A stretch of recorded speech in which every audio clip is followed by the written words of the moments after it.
Phoenix Colden. Phoenix Colden was a curious, energetic, and musically gifted young woman.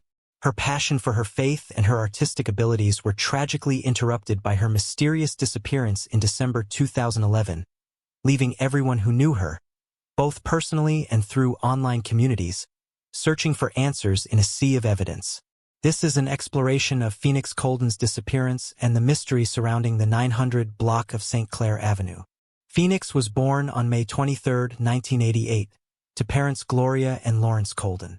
After spending her childhood in sunny California, Lawrence's work relocated the family to the greater St. Louis, Missouri area, where they would remain. The Coltons settled in the residential neighborhood of Spanish Lake, a quiet, middle-class suburb, where Gloria and Lawrence dedicated themselves to raising their bright and cherished daughter. Phoenix grew up in a household grounded in church and Christian values.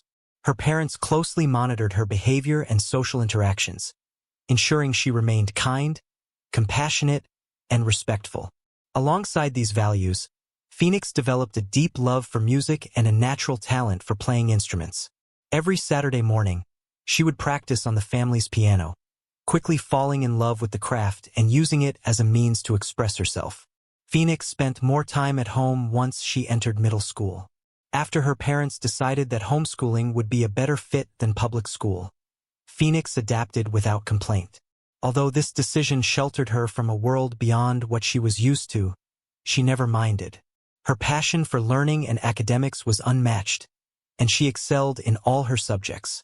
When not focused on schoolwork or creating music, Phoenix honed her fencing skills, attending rigorous practices that led her to become the local junior fencing champion. From 2007 to 2011, Phoenix attended the University of Missouri, St. Louis, moving into an apartment with a friend. During this period, Phoenix began to show a different side of herself. Struggling to balance her, Lawrence believed it was anything more than typical adolescent growing pains. That was until May 2011, when Phoenix returned home at her mother's insistence, and the tension in the house escalated. Over the following months, Phoenix's behavior grew increasingly erratic, culminating in the end of her longtime friendship with her neighbor, Akira. After a heated argument, Phoenix was forced to admit that something in her life was troubling her, a matter that neither Akira nor the Colton family could uncover. As the warmth of summer faded into the coldness of winter, Phoenix's crisis deepened. Those closest to her, including her parents and a few friends, noticed that she had become a completely different person. The vibrant, humorous, faith-driven woman who had once been eager to meet the world's expectations was now a shadow of her former self. Both Gloria and Lawrence Colton felt that their daughter was on the verge of returning to her true self, but they never had the chance to find out. On a quiet Sunday afternoon, Phoenix walked out of their home in Spanish Lake for what would be the final time, never to be seen or heard from again. The only trace left behind was her car, abandoned in the middle of St. Clair Avenue, with just a few personal belongings left in it. Phoenix had met Akira in 2005 in the Spanish Lake neighborhood, and the two quickly became close friends. Because Phoenix was homeschooled, she would wait at the bus stop each day to greet Akira after school. However, Phoenix wasn't allowed to visit the Hogan household often, so her interactions with Akira and her mother, Martini, were limited to conversations. University of Missouri, St. Louis, eager to explore lifestyles differing from the religious-tempered world she knew growing up. Around the time of starting college classes, Phoenix meets a guy named Michael B. They soon enter a romantic relationship despite her parents' disapproval of him. Over the next few years, Phoenix and Michael B hide most of their intimacy from the Cauldron family. They move into an apartment together with the help of Phoenix's mother, Gloria, who signs the lease under the impression that her daughter is moving in with a female friend. Gloria proceeds to visit the flat multiple times in the duration Phoenix lives there, and not once sees a clue that alerts her a man is living there. At some point in 2010, Phoenix informs her childhood friend, Akira, back at home that she wants to leave Michael B, but isn't sure about how to go about it. Instead, she starts meeting other men. One of the men is another person named Michael, referred to as Cell Phone Mike. Phoenix heats up a second romantic relationship with Cell Phone Mike behind the back of Michael B. Around the same time, Phoenix purchases an alternative cell phone plan behind the back of her parents. She uses the burner phone to communicate with cell phone Mike and her phone from the family plan to upkeep her normal life with Gloria, Lawrence, and Michael B. In the months leading up to February, Phoenix secretly steals money out of the Colton family's safe in their home. The money in question is in the form of savings bonds under Gloria Colton's name. Phoenix discreetly cashes these bonds at various points, pulling in around $2,500. What happens to this money is unknown. When February arrives, Phoenix moves back in with her parents per their request after they decide paying for the apartment is financially difficult, and their house is technically closer than her apartment is to the university. The situation begins to unravel in the February, when Phoenix has a mental breakdown in front of her friend Akira. Phoenix claims she has the feeling that she is being followed, specifically saying that an anonymous person or people are watching her and the Colton family in the park one day. It is a paranoid discussion with an unsettling foreshadowing in which Phoenix shares she has a feeling that something is after her and something is going to happen. On November 15, 2011, Phoenix records a selfie video on her phone while she sits in her car, expressing the extreme frustration she has with herself and the emotional crisis she is in. Phoenix appears distressed and on the verge of tears, saying things like she wishes she could start over. She also recites an altered version of the Serenity Prayer. During Thanksgiving break later in the month, Phoenix meets with an old friend from her teenage years, Tim Baker. She confides in him that despite telling people she is at the university, she never actually enrolled in classes that semester. Keeping the secret from her family, Tim knows about the burner phone and realizes Phoenix is living a double life and feels like she's hiding something from him too. Not long afterwards, sometime at the November or early December, Phoenix has another fiery incident with Akira. This time she argues with her best friend about petty little issues regarding their friendship and Michael B. It escalates when Phoenix reveals she carries a 10-inch dagger knife stored in the driver's side door of her car. Akira thinks Phoenix is just trying to intimidate her, and claims she's done nothing wrong. After Phoenix hints that she's going somewhere to get away, Akira claims this mental state is totally abnormal for Phoenix, and like Tim Baker, feels that her friend is hiding something. Throughout the December, Phoenix makes an increasing number of phone calls to her original boyfriend, Michael B., via her family-planned cell phone. On December 17th, she engages in 10 separate phone conversations, ending with a 116-minute call, unknown as to what it is about and if it played a role in the mind-numbing mystery about to unfold. At 9:34 a.m. on December 18, 2011, Phoenix makes a 2-minute phone call to her friend Rosie, again using a family-planned cell phone.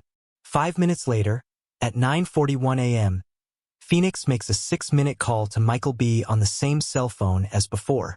At 11 a.m., Phoenix attends the morning service with her mother, Gloria, at their usual church. Phoenix performs in the handbell choir and appears like her normal self to the congregation's pastor, Mark Miller.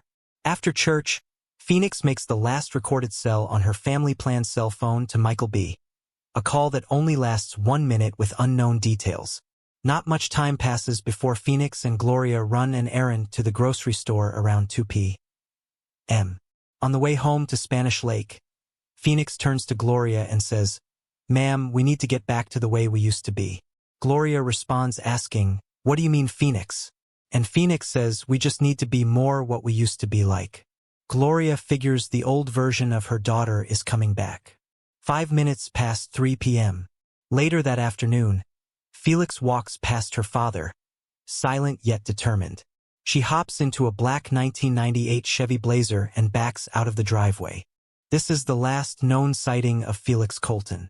About 2.5 hours later at 5:27 p.m., East St. Louis Police Officer Perry receives a call about an abandoned car in the middle of the 900 block of St. Clair Avenue. Officer Perry arrives on the scene in 8 minutes at 9:35 p.m. and finds an empty black Chevy Blazer sitting in the middle of the road near a stop sign. Assuming the vehicle run out of gas, Officer Perry checks out the interior. He finds the engine's not running. The lights are off, bearing no purse or phone inside. No sign of struggle and resting there like any normal parked car would.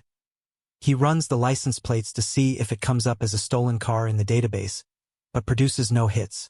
He calls a local towing company and runs the VIN number, confirming that the car was actually from Missouri and probably crossed state lines on a routine drive. Officer Perry enters the car's data into a nationwide car logging system, but the delay in the program causes the vehicle to remain absent from the National Impound Registry. Later in the evening, the car is taken into an Illinois car and truck impound lot, but the owners of the vehicle are not contacted. The next morning on December 19th, Gloria and Lawrence awake and immediately feel concerned for their daughter, who never stays out all night and hasn't been heard from since the previous afternoon. When Gloria calls law enforcement and provides Phoenix's date of birth, the police announce that because Phoenix is a legal adult and has only been gone less than 24 hours, there's no reason to believe she's missing. Gloria persists and informs the officers over the phone that Phoenix was in the 1998 Chevy Blazer, so they run check. However, no red flags pop up in the system, despite the impound on 18th. Over the next couple of weeks, the Colton family searches endlessly for their daughter. They pass out flyers, call nearby hospitals, and visit potential hiding spots around town. Gloria even calls multiple local news stations, but none of them air Phoenix's story or help spread awareness. At the December, Gloria and Lawrence are informed one of their vehicles has been impounded at an East St. Louis car lot. They rush across the Mississippi River to find their Chevy Blazer exactly how Officer Perry found it, strewn with odds and ends belonging to Phoenix, but Sinclair Avenue, while Lawrence gets a sense that Phoenix is ultimately okay. On New Year's Day 2012, authorities finally pick up the case and declare Phoenix Colton an official missing person. A little over a week later, on January 9th, Phoenix's profile is reported by news outlets and is given special spotlight by Sean Greer Thomas on January 25th, who then accidentally shares false information about the state of the Chevy Blazer found on December 18th, leading viewers to believe Phoenix had been taken from the car with its engine still running and door ajar. In February, the Calding family hires a private investigator, Steve Foster, to find Phoenix. Along with the local police department, detectives interview all known suspects, including both of the Michael boyfriends, who are cleared after interrogation. This would be the only time either boyfriend spoke out about the case, and their transcripts have not been released. Steve Foster also discovers Phoenix's safe stealing habits, which leads to the reveal of Phoenix Colton's birth certificate under the name of Phoenix Reeves, her mother's maiden name. Over the next couple of years, tens of thousands of tips come in regarding potential sightings of Phoenix. However, none bear any real fruit. These false wolf cries forced the Calding family into spending more money they had on PIs to track breadcrumb trails with dead ends, leaving the family no choice but to foreclose their home without any tangible hope. The police are unable to find any real clues or physical evidence either. In February 2018, Oxygen Television Network videotapes a separate investigation into the disappearance of Phoenix with the original investigative reporter, Sean Dre Thomas, and a retired police deputy, Joe Delia.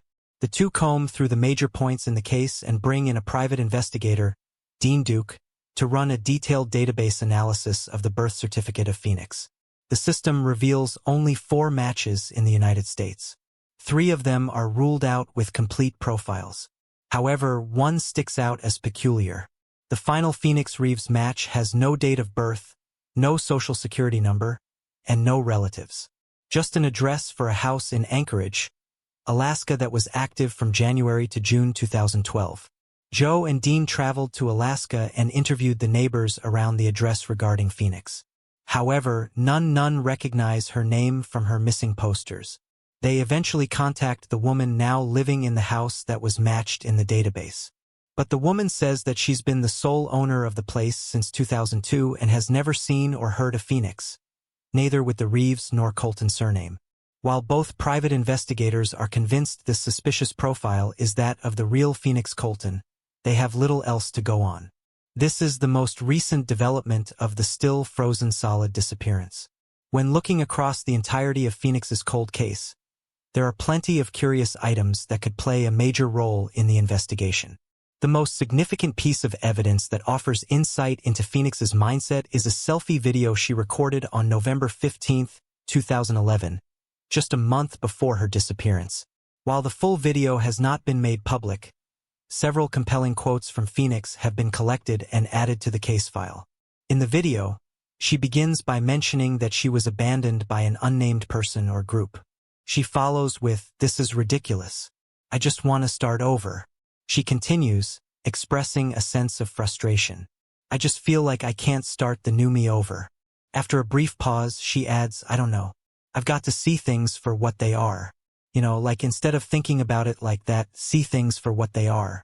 Phoenix then trails off, speaking a few inaudible words before focusing on the camera and reciting a version of the Serenity Prayer.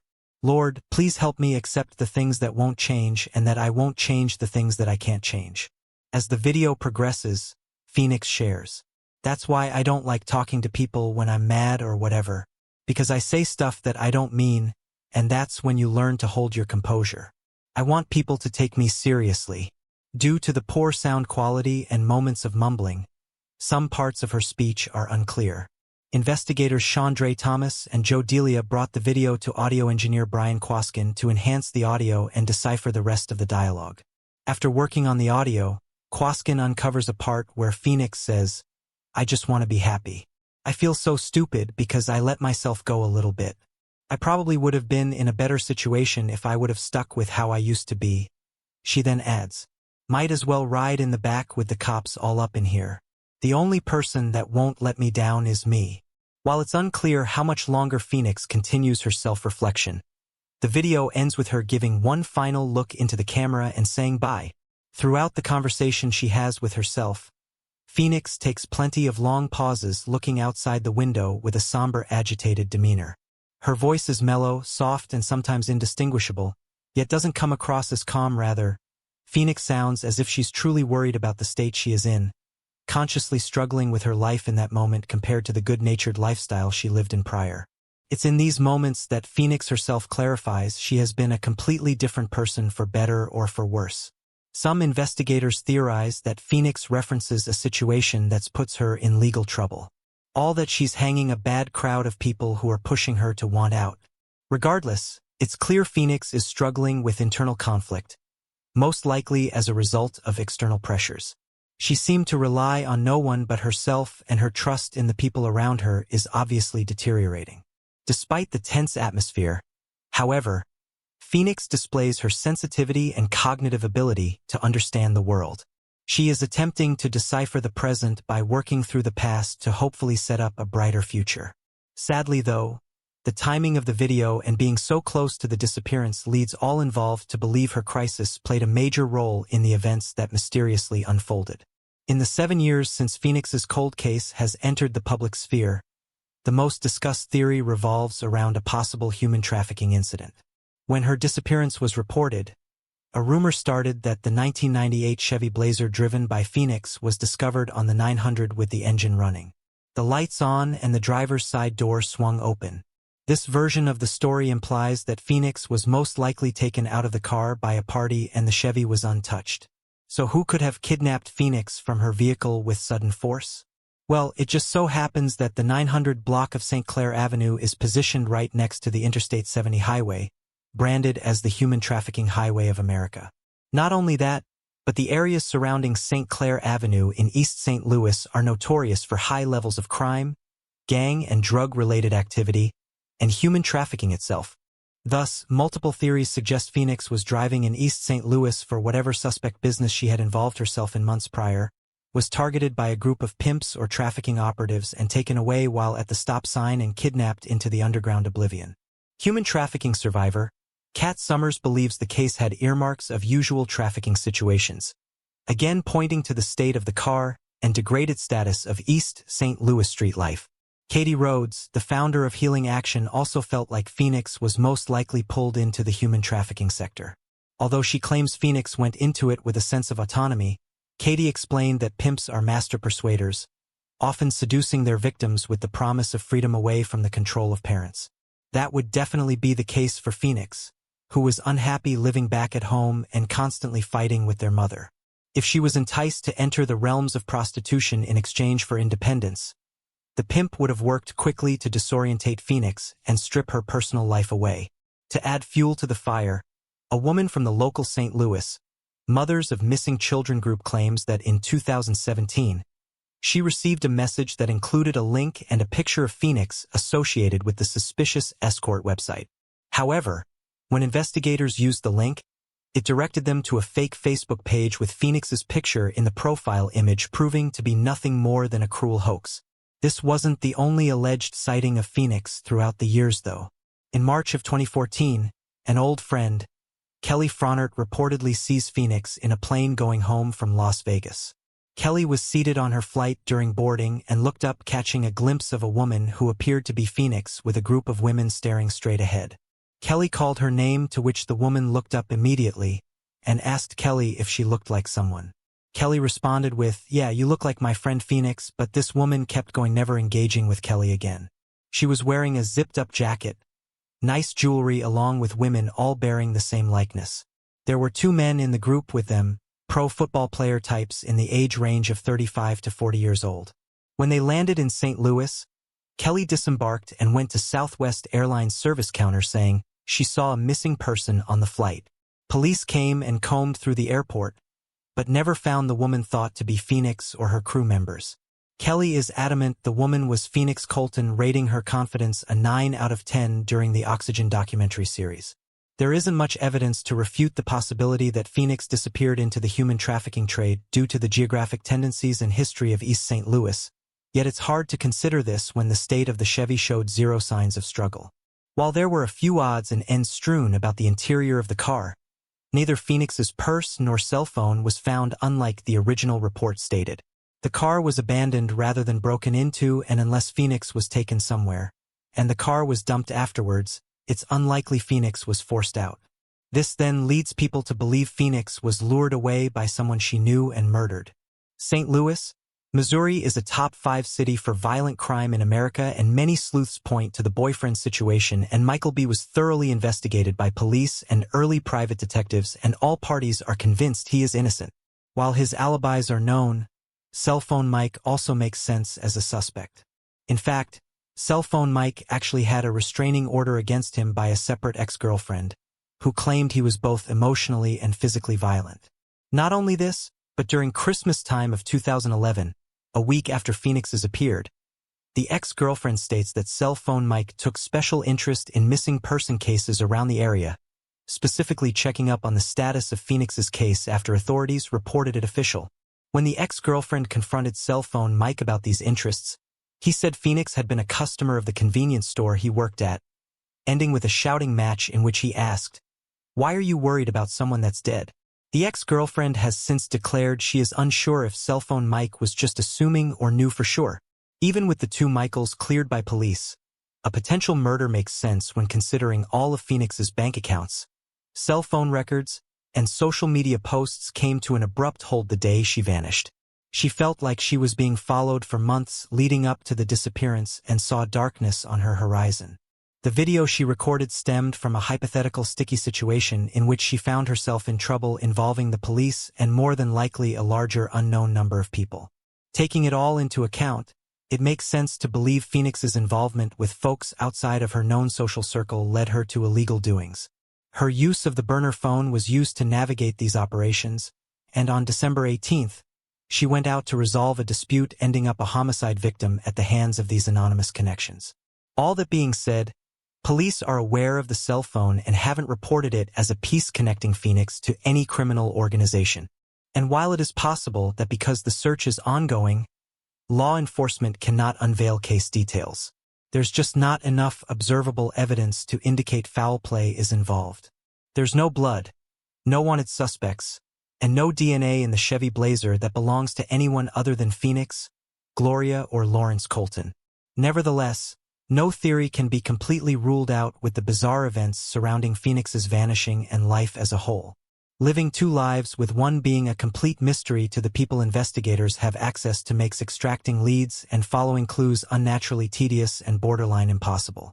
Absorbing all of the information, interviews, and intelligence provided across the board by multiple private investigators, we've concluded that Phoenix coldened up and left Spanish Lake on her own accord with the help of France, at using her pseudonym Phoenix Reeves, and the alternative birth certificate before building a completely new identity and dissolving into society under a new independent position of power.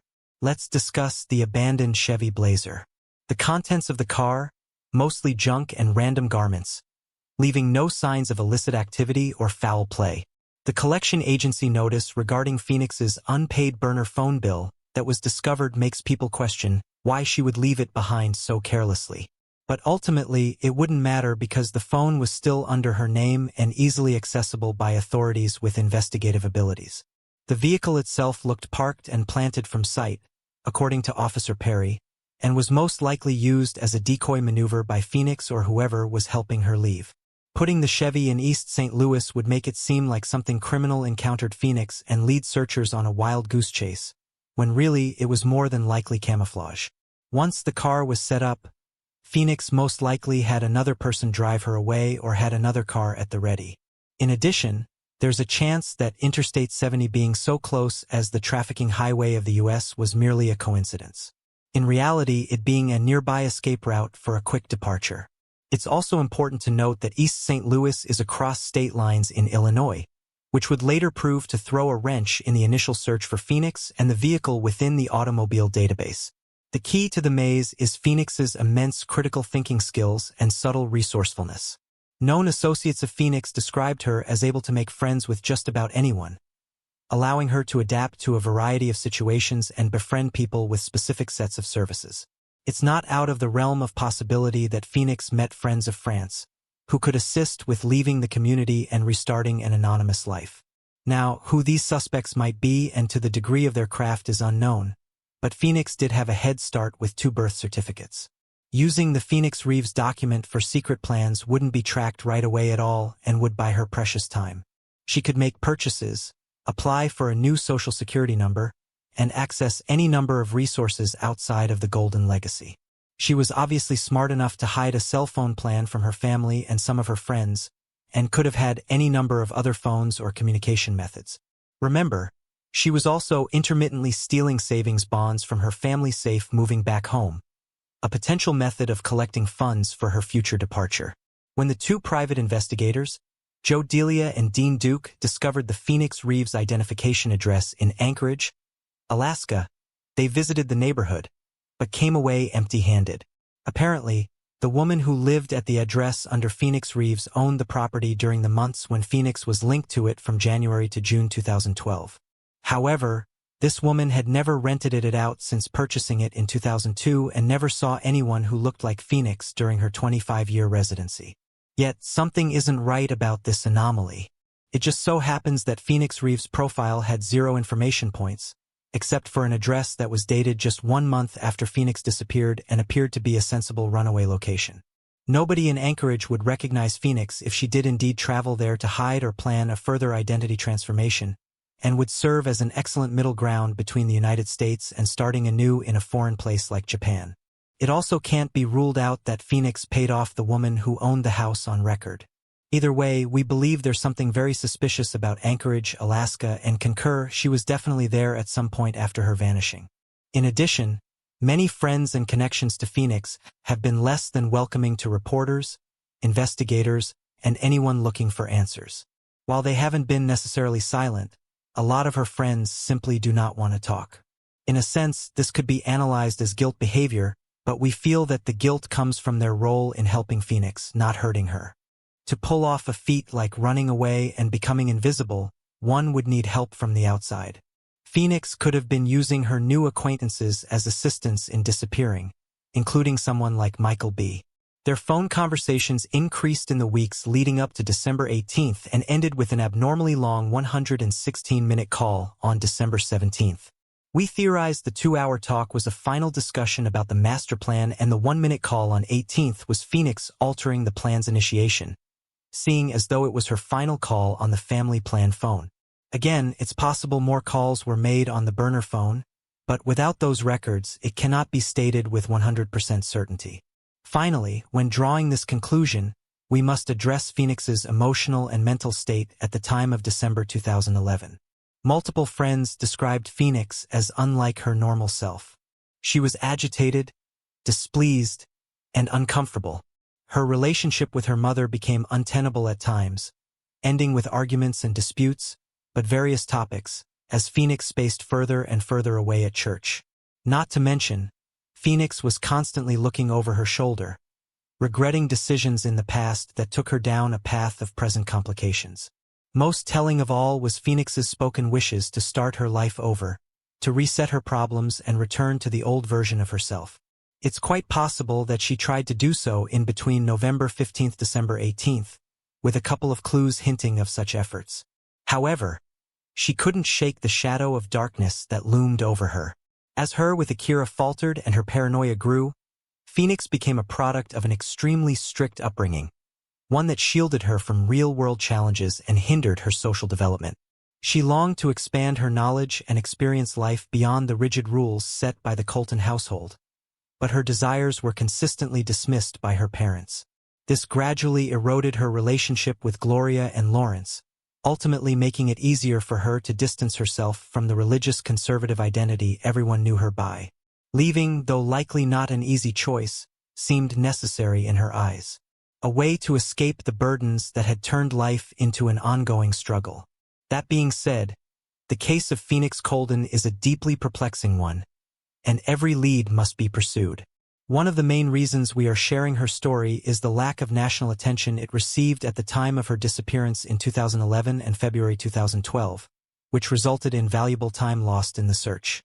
Gloria and Lawrence had to foreclose their home due to mounting investigation costs, and are now desperate for their daughter's case to gain wider exposure. They fear her files will be forgotten. Therefore, we are doing everything we can to keep the flame of hope alive, hoping that Phoenix will eventually be found. This is also the case where our subject has a link to Anchorage, Alaska, a complete coincidence that only became apparent after our research into these cases. If any viewers are local to the area, please stay alert for any clues or leads related to the profiles of Trevor Deely, Felix Colton, or Phoenix Reeves. Although it may seem unlikely, you never know what might surface. Regardless, we must remember Phoenix Colton for the extraordinary woman she was, a brilliant fencer, a source of compassion and vibrant energy, who had the ability to make others laugh while sparking curiosity in culture, academics, and art. She was a talented musician, skilled in playing instruments such as the guitar and piano.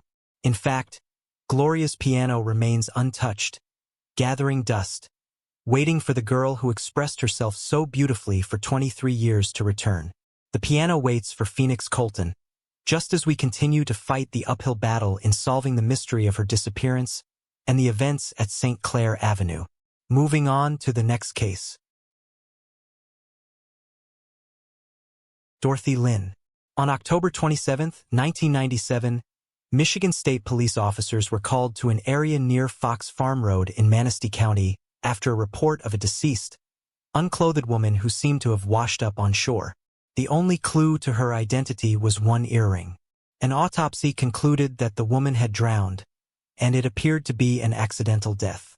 In September 2020, detectives with the Michigan State Police, Cadillac Post, and the department's Missing Persons Coordination Unit revisited the case and decided to exhume the woman for advanced DNA testing. Bone samples were sent to Astrea Forensics under the DNA Doe Project for forensic genetic genealogy. In July 2021, a possible familial match was identified. The DNA Doe Project provided potential leads, which were submitted to the Michigan State Police for verification. The connection linked the remains to the Ting family in Erhusec, Maine. Familial DNA reference samples from a potential brother were collected for further analysis. Finally, on January 9, 2023, the Michigan State Police identified the Jane Doe as 26-year-old Dorothy Lynn Thing-Richer. Dorothy had last been seen on October 2, 1997, at 12:30 p.m. by officers from the St. Francis Police Department in Wisconsin. At that time, she had not been reported missing, and nothing seemed out of the ordinary. The following day, an abandoned vehicle was discovered nearby, with its license plate registered to a missing/endangered person report filed by the Chicago Police Department.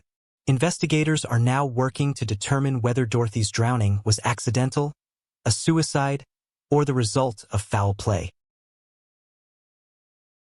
Monster of Florence.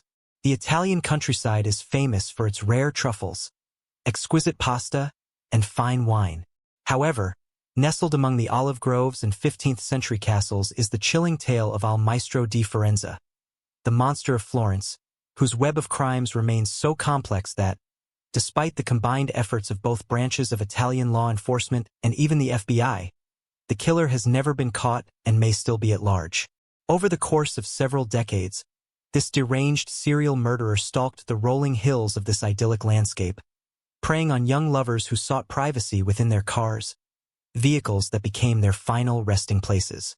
In a culture where Italians traditionally lived with their families until marriage, these secluded moments were an opportunity for intimacy. But between 1974 and 1985, 14 young adults were brutally slain and mutilated in what would become the first documented serial killings of their kind in Italy's history. Florence, Italy, June 7, 1981. The crime scene at Via del Raggio was eerily undisturbed. A Volkswagen sat still, its passenger seat occupied by what appeared to be a sleeping teenager, his head resting against the partially shattered window. Upon closer examination, investigators spotted a small, dark crimson mark on the left side of his temple, a telltale sign of a bullet wound, perfectly aligned with a hole through the driver's side glass. Just outside the car, the female victim lay sprawled on the grass, a delicate gold chain resting between her lips. Like her male companion, she had been shot in the head, and the gruesome evidence of an animal scavenging at her lower body only added to the nightmarish scene. Like the male victim, there were no signs of struggle. He had been the first to die, executed swiftly with a single bullet to the back of the head, leaving his body otherwise untouched. Both victims were killed with a .22 caliber Beretta long-barrel pistol loaded with Winchester Series H copper-jacketed bullets. The shell casings bore a distinct scratch mark, a unique signature of the gun's firing pin, an unmistakable clue that would link future crimes to the same weapon, as no two firearms leave identical markings. While police initially reported that there was no evidence the female victim had been assaulted while alive, the press would later uncover a horrifying truth. The gruesome damage to her body had not been caused by scavenging animals, as first assumed. Instead, the killer had deliberately mutilated her in a methodical and precise manner, removing her vagina in 3 expert circular incisions. What he intended to do with the excised flesh, the medical examiner refused to speculate on record. Italy holds a peculiar statistic. Up to 1/3 of its population is believed to have been conceived in a car, a consequence of the cultural norm where men and women live with their parents until marriage, which often occurs in their mid to late 20s. As a result, parked cars across the country have long been intimate hideaways for young lovers. It was within this backdrop that the first suspect emerged, a voyeur named Spalletti. A known peeping Tom, he belonged to a larger network of men who turned their illicit pastime into a business, targeting what they called good cars, vehicles occupied by attractive, passionate couples. Despite the lack of concrete evidence supporting the police's accusations, public pressure mounted for someone to be held accountable. Given Spalletti's notorious reputation as a voyeur in the area, he became an easy target. In an attempt to clear his name, he provided an alibi through another voyeur, but there was a critical 1-hour gap. His accomplice admitted to seeing him walking just 50 yards from the crime scene during that unaccounted time. However, when the killer struck again, the police were forced to release Spalletti, eliminating their first suspect. Others would follow, some plausible, others completely outlandish. But before the case unraveled further, more couples would have to die. Between the June murders and the next killing in October, a local newspaper, La Nación, uncovered an earlier crime, one that predated the ongoing investigation by several years. This case dated back to 1974, 7 years before the June murders. It involved another pair of young lovers, Pasquale Gentlecore, a 19-year-old bartender, and Stephanie Panetti, an 18-year-old aspiring accountant. The couple had slipped away from their friends at Club Teen, a local dance venue, choosing instead to drive to a secluded clearing in the forests of Borgo San Lorenzo to savor the crisp September air and each other's company. But their stolen moment of passion turned into a scene of horror. Caught in the act inside Pasquale's Fiat, the high school sweethearts were found brutally slain, both riddled with .22 caliber bullet wounds and savagely stabbed. The female victim had endured an especially gruesome fate, suffering 97 knife wounds across her body, along with the removal of her pubic area. Even more disturbingly, the killer had inserted a grapevine into her vaginal cavity post-mortem. As the summer of 1981 came to an end, another crime surfaced, one that bore the same ghastly signature. On October 23, 1981, Stefano Baldi, 26, and Susanna Cambi, 24, an engaged couple just months away from their wedding, were discovered murdered in their car, abandoned in the middle of Barlone Fields. Once again, investigators were met with a horrifyingly familiar scene. Susanna's genitalia had been expertly and methodically removed. Forensic analysis later determined that the mutilation had likely been carried out with a notched knife, possibly a scuba diving knife, as the incision patterns were consistent with such a blade. Then, an anonymous tip changed the course of the investigation. The caller urged police to take another look at a double homicide from 1968. Acting on this lead, detectives revisited the old case and were struck by an eerie similarity. Another couple had been gunned down while in the midst of intimacy. Like the more recent victims, they had been shot with a .22 caliber weapon while inside their car. However, there was one crucial difference. The female victim had not been subjected to the same mutilation that had become the killer's gruesome signature.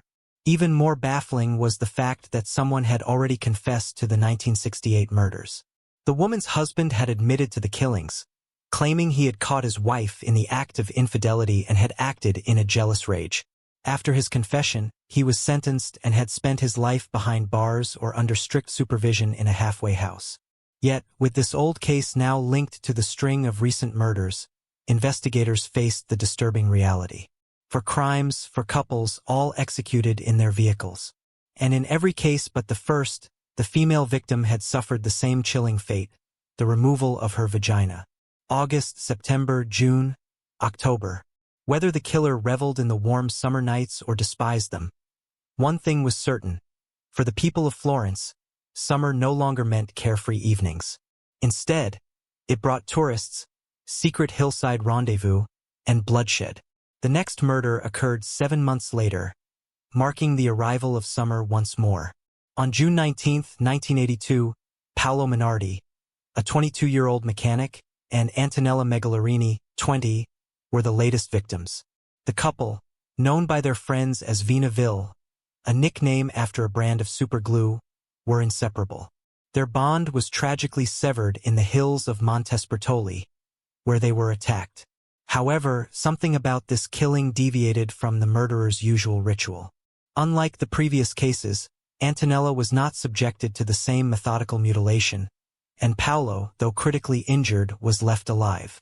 Rushed to the hospital, he ultimately succumbed to his wounds but never regained consciousness, leaving investigators without the answers they desperately needed. Adding to the unusual nature of the crime, the killer hastily crashed and attempted to conceal the victim's car before fleeing, further suggesting that something had not gone according to plan. Despite this misstep, he still managed to evade capture. However, a potential break in the case soon emerged. A vehicle matching the description of a light-colored car seen entering one of the victim's campsites was discovered along the Tuscan coast. Concealed beneath a layer of leaves and deliberately hidden among the bushes, the abandoned vehicle was traced back to Francesco Vinci.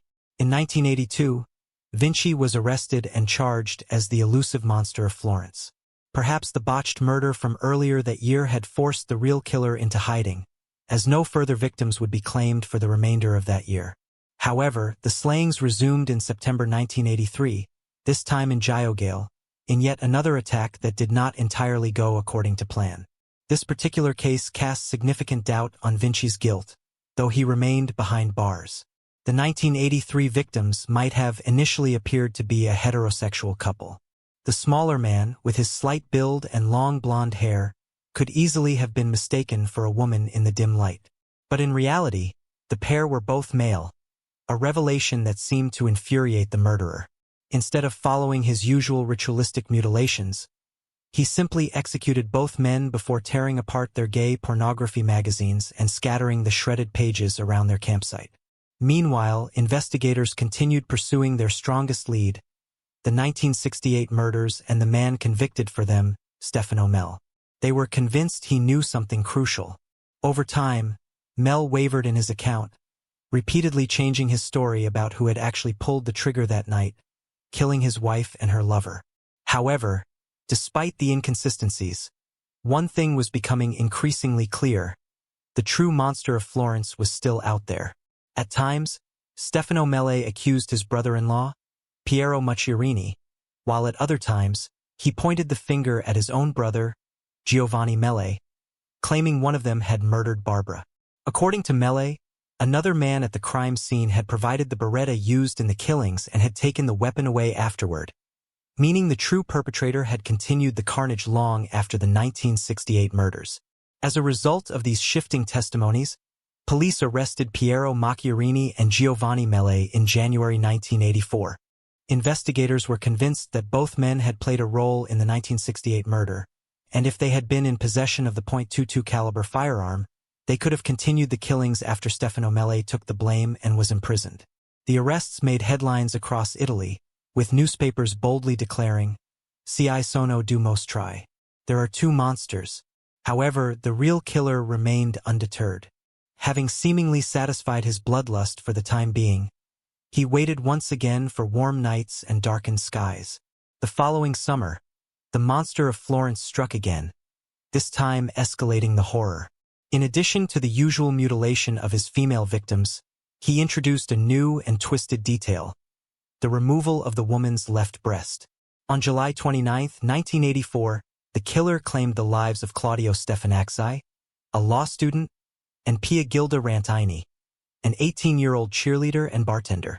The young lovers were gunned down and stabbed in Vecchio, their bodies left disfigured in a scene of calculated brutality. With this latest murder, the case against Piero Ricciarini and Giovanni Mele fell apart. Both men had been incarcerated since January, meaning they could not possibly have committed the Vecchio killings. As a result, they were released, while the true monster of Florence remained free, lurking in the shadows. The final known murder occurred on either September 1985, claiming the lives of Jean-Michel Corvicvelli and Nadine Mariette, a French couple vacationing in Italy. This double homicide would prove to be the most grotesque of all. The pair had been sleeping in a tent near the edge of a forest when the killer silently sliced a 12-inch opening in the tent's fabric. Startled by the noise, the lovers unzipped the tent to investigate, only to be met with a barrage of gunfire. The female victim was struck first and killed almost instantly. Jean-Michel, an accomplished sprinter, managed to escape into the woods, but his efforts were in vain. The killer pursued him, eventually slashing his throat so deeply that his near-decapitated body left a gruesome trail of blood spatter reaching up to 10 feet along the surrounding trees. With the male victim disposed of, the killer returned to Nadine's body to perform his signature mutilations. As with previous female victims, he surgically removed her vagina and left breast, taking them with him. But this time, the brutality didn't stop there. Soon after the murder, he excised Nadine's left nipple and mailed it along with a taunting letter to one of the prosecutors handling the Monster of Florence case. The intended recipient was Silvia Della Monica, one of Italy's few female prosecutors at the time and the only woman assigned to the monster investigation. The chilling delivery had its intended effect. So disturbed by what she received, Della Monica resigned from law enforcement altogether, likely to the amusement of the sadistic killer. The letter mocked the authorities, daring them to locate the bodies from which the gruesome trophy had been taken. However, by sheer coincidence, a local mushroom hunter stumbled upon the crime scene just as the letter arrived at the police station, abruptly ending the monster's twisted game of cat and mouse. This final horrific act marked the end of the monster's known killing spree, but it was only the beginning of the extensive investigation that followed. The most probable suspects came from what law enforcement referred to as the Sardinian Trail, a lead that pointed to three brothers, Salvatore, Giovanni, and Francesco Vinci. All three had been exiled from the island of Sardinia and had relocated to Tuscany, each carrying a dark reputation. Giovanni Vinci was infamous for having raped his own sister. Francesco Vinci, on the other hand, had a well-known talent for slaughtering, skinning, and gutting sheep with unsettling efficiency. Confident and charismatic, he frequented a notorious bar suspected of being a front for kidnapping and ransom operations. While there was no direct evidence linking him to such crimes, Francesco had a history of petty theft and livestock stealing. However, it was Salvatore Vinci who stood out as the most intriguing figure in connection with the monster of Florence's case. Reserved and introspective, he projected an intellectual aura, often seen wearing spectacles that enhanced his scholarly appearance. But beneath this quiet demeanor lay a dark past. Salvatore was infamous in his Sardinian hometown for the murder of his young wife, Barbarina. Barbarina had been forced into marriage with Salvatore against her will, yet rumors persisted that she continued her affair with her former lover, Antonio. While Salvatore was hospitalized for several months due to medical issues, Barbarina became pregnant, a fact that led many to believe the child was not Salvatore's. To make matters worse, she named the baby Antonio after his likely biological father, a blatant insult to Salvatore, who was now expected to raise the child as his own. After the baby's birth, Barbarina suffered under Salvatore's control. Neighbors reported that he frequently locked her and the infant inside their home, leaving them with only enough money for milk for the baby and no food for herself.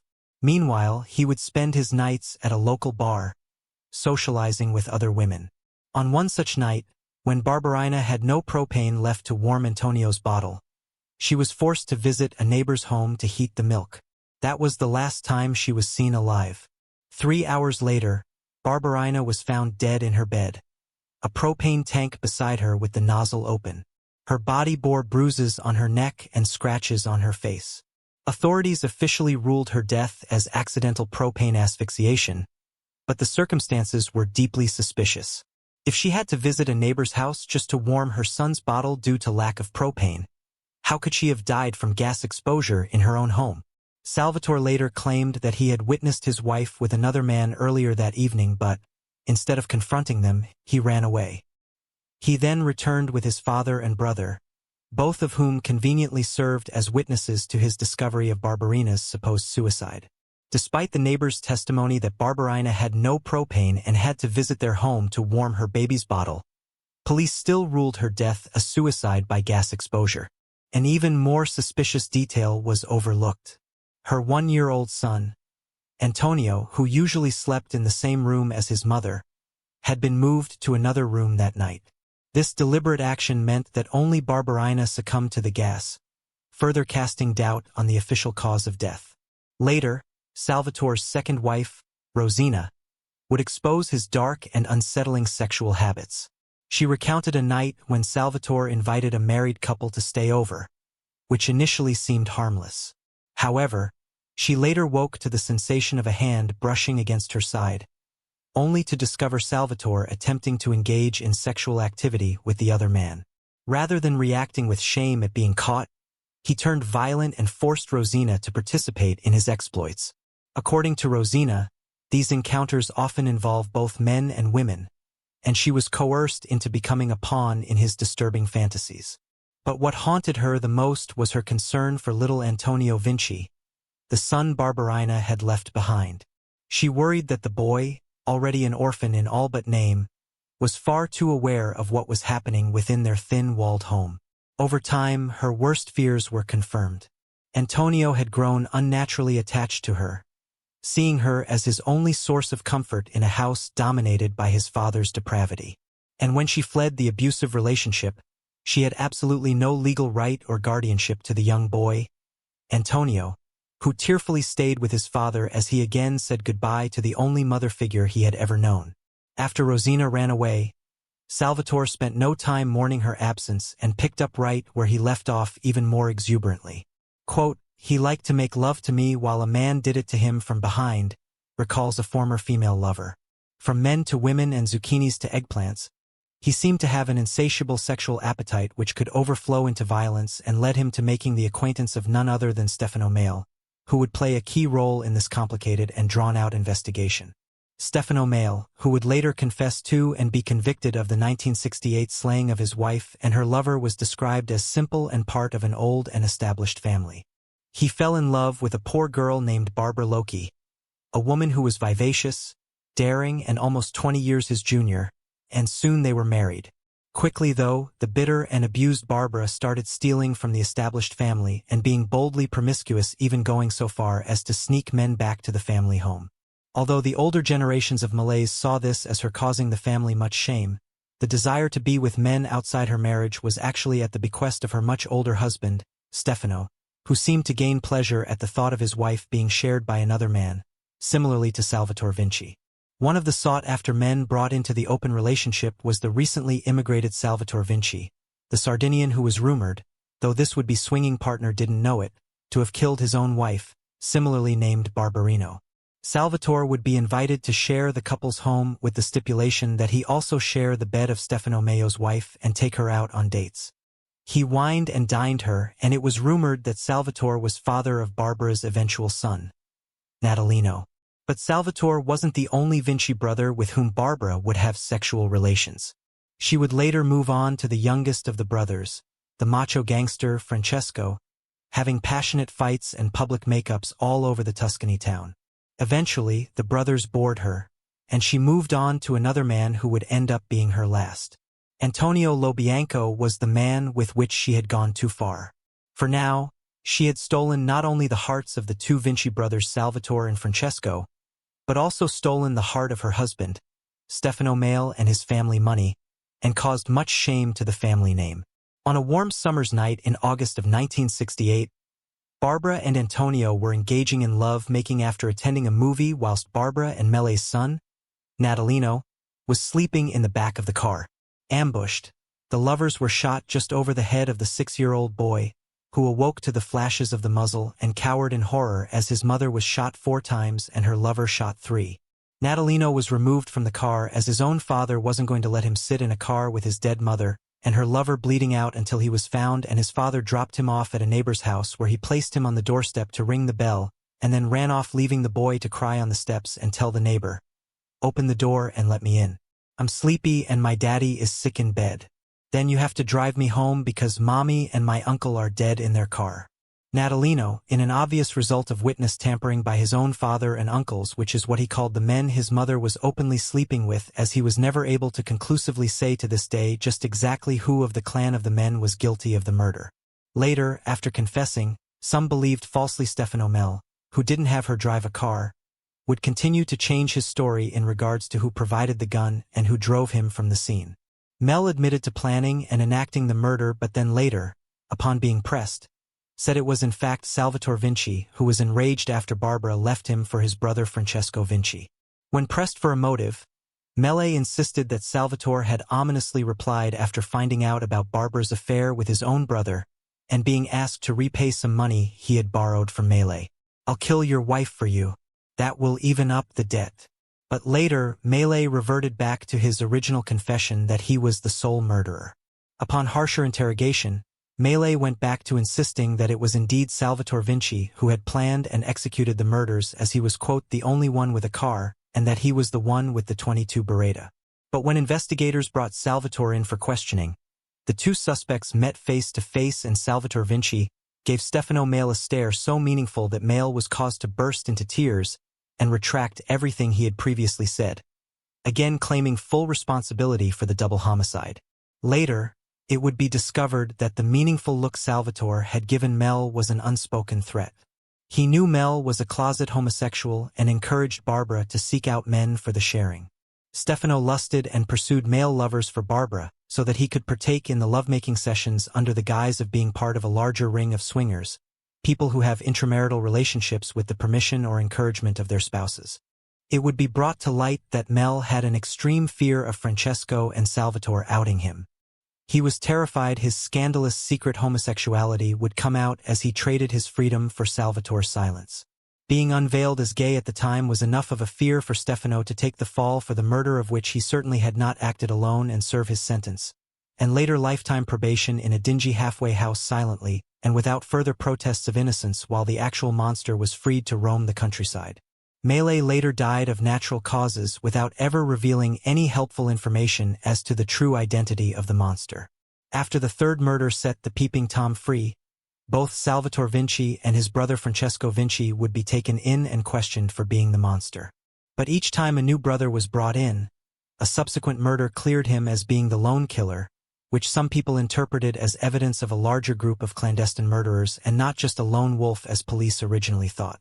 While Francesco Vinci would spend many months in jail and Salvatore Vinci would actually be tried as the monster, both were eventually released and Salvatore acquitted due to lack of evidence. Salvatore later disappeared while his brother Francesco was found dead, tied up and locked in a car trunk, presumably by the mob. The next suspect, Pietro Passiani. After unsuccessfully investigating through the usual methods, the Italian police decided to use the beauty of data to solve the mystery. After analyzing the data and records of over 100,000 men in Italy, the Polizia focused in on one man in particular. Pietro Passiani was a brutish man. Short, lacking in both emotional and intellectual intelligence. He was reputed among the village for his abuse of his wife and daughters, of whom he routinely raped. His ancestral sexual deviance aside, what made him stand out among the thousands of male suspects canvassed by the police was two curious coincidences. Firstly, the monster had stopped killing that the police knew of between 1974 and 1981, which is also when Passiani had been in jail for the sexual battery of his children. Secondly, in 1951, Passiani caught a traveling salesman who was about to become intimate with his soon-to-be wife and proceeded to beat him to death in front of her and subsequently raped his fiancée directly next to the dead body. These two facts combined would stand out more garishly upon uncovering a statement that came from Passiani himself in regards to the 1951 killing. He claimed that he had become enraged and jumped to action when he spied his bride to be flash her left breast at the traveling salesman. The left breast of the female victims had been taken in all but the 1968 and 1971 murders.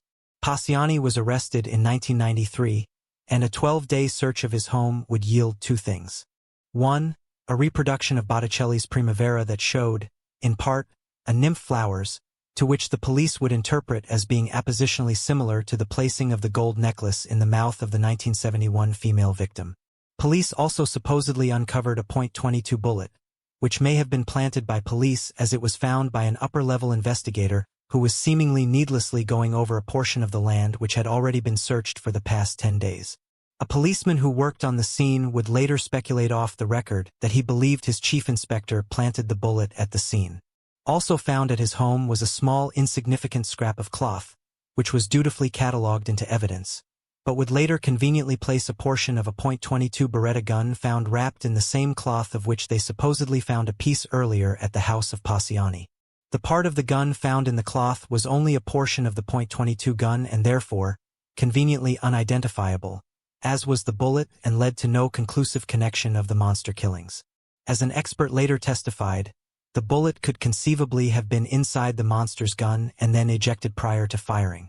But later, that same expert would admit to exceptional pressure from the prosecution to say that the bullet was one the monster could have potentially used, although it had none of the trace marks. But as this expert didn't admit to falsifying the documents until after Passiani was convicted of all the monster crimes. With the exception of the 1968 killing, which was still attributed to Stefano Melli, none of this was uncovered until after the conviction.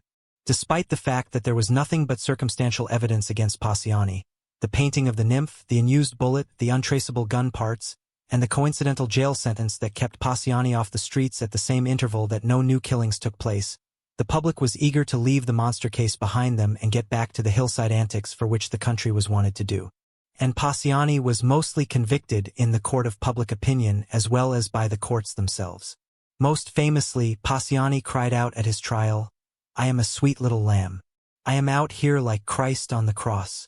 And for that, he gained a small following of, unsurprisingly, young women who, as with many modern prisoners such as Charles Manson and Scott Peterson who boast a moderate female following, became enamored with the convicted rapist. Passiani was convicted of being the monster of Florence in 1994.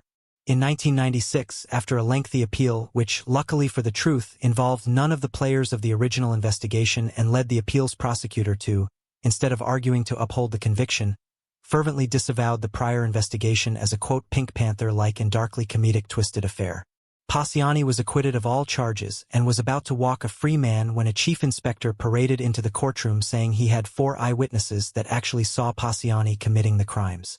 Even the prosecutor dismissed these charges as being a desperate attempt at salvaging the investigation team's quote hard work, and was let free with the expectation that the case would be retried utilizing the 4 new supposed witnesses. Paciani later died of a heart attack before he could ever be retried and thus died technically a free man, cleared of the monster charges but still a convicted rapist of his poor daughters and abuser of his forsaken wife. The cast of purported witnesses contained 3 mentally handicapped, illiterate charges of the village who supported those who couldn't support themselves intellectually or financially, and 1 local prostitute. 2 of the 4 implicated not only Paciani in the double murders but also themselves. But most locals say they were blackmailed, bribed, or otherwise manipulated into giving false testimony due to their low IQ. 2 of the mentally impaired men were actually convicted of accomplice to murder as they falsely confessed bequest of a mysterious doctor who paid them to harvest the female organs. Later, 2 public officials, Gutierrez and Minganey, would be tried and censured for abuse of office among many allegations of mishandling police information, obstructing justice and falsification of evidence, as well as witness tampering in these cases. While the investigators were censured for their handling of this portion of the case, it led to another twisted theory which became popular among conspiracy theorists, and that is the theory that the murderers were actually the assassins of a larger, more wealthy female group of high society individuals who needed the female vulva to be harvested for their ritualistic sex parties.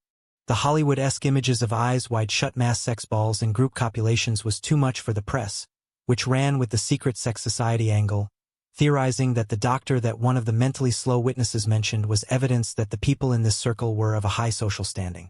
One such suppression of valuable information that could have helped the case was the fact that the well-known FBI Behavioral Science Unit at Quantico secretly was asked to draw up a profile on the monster of Florence.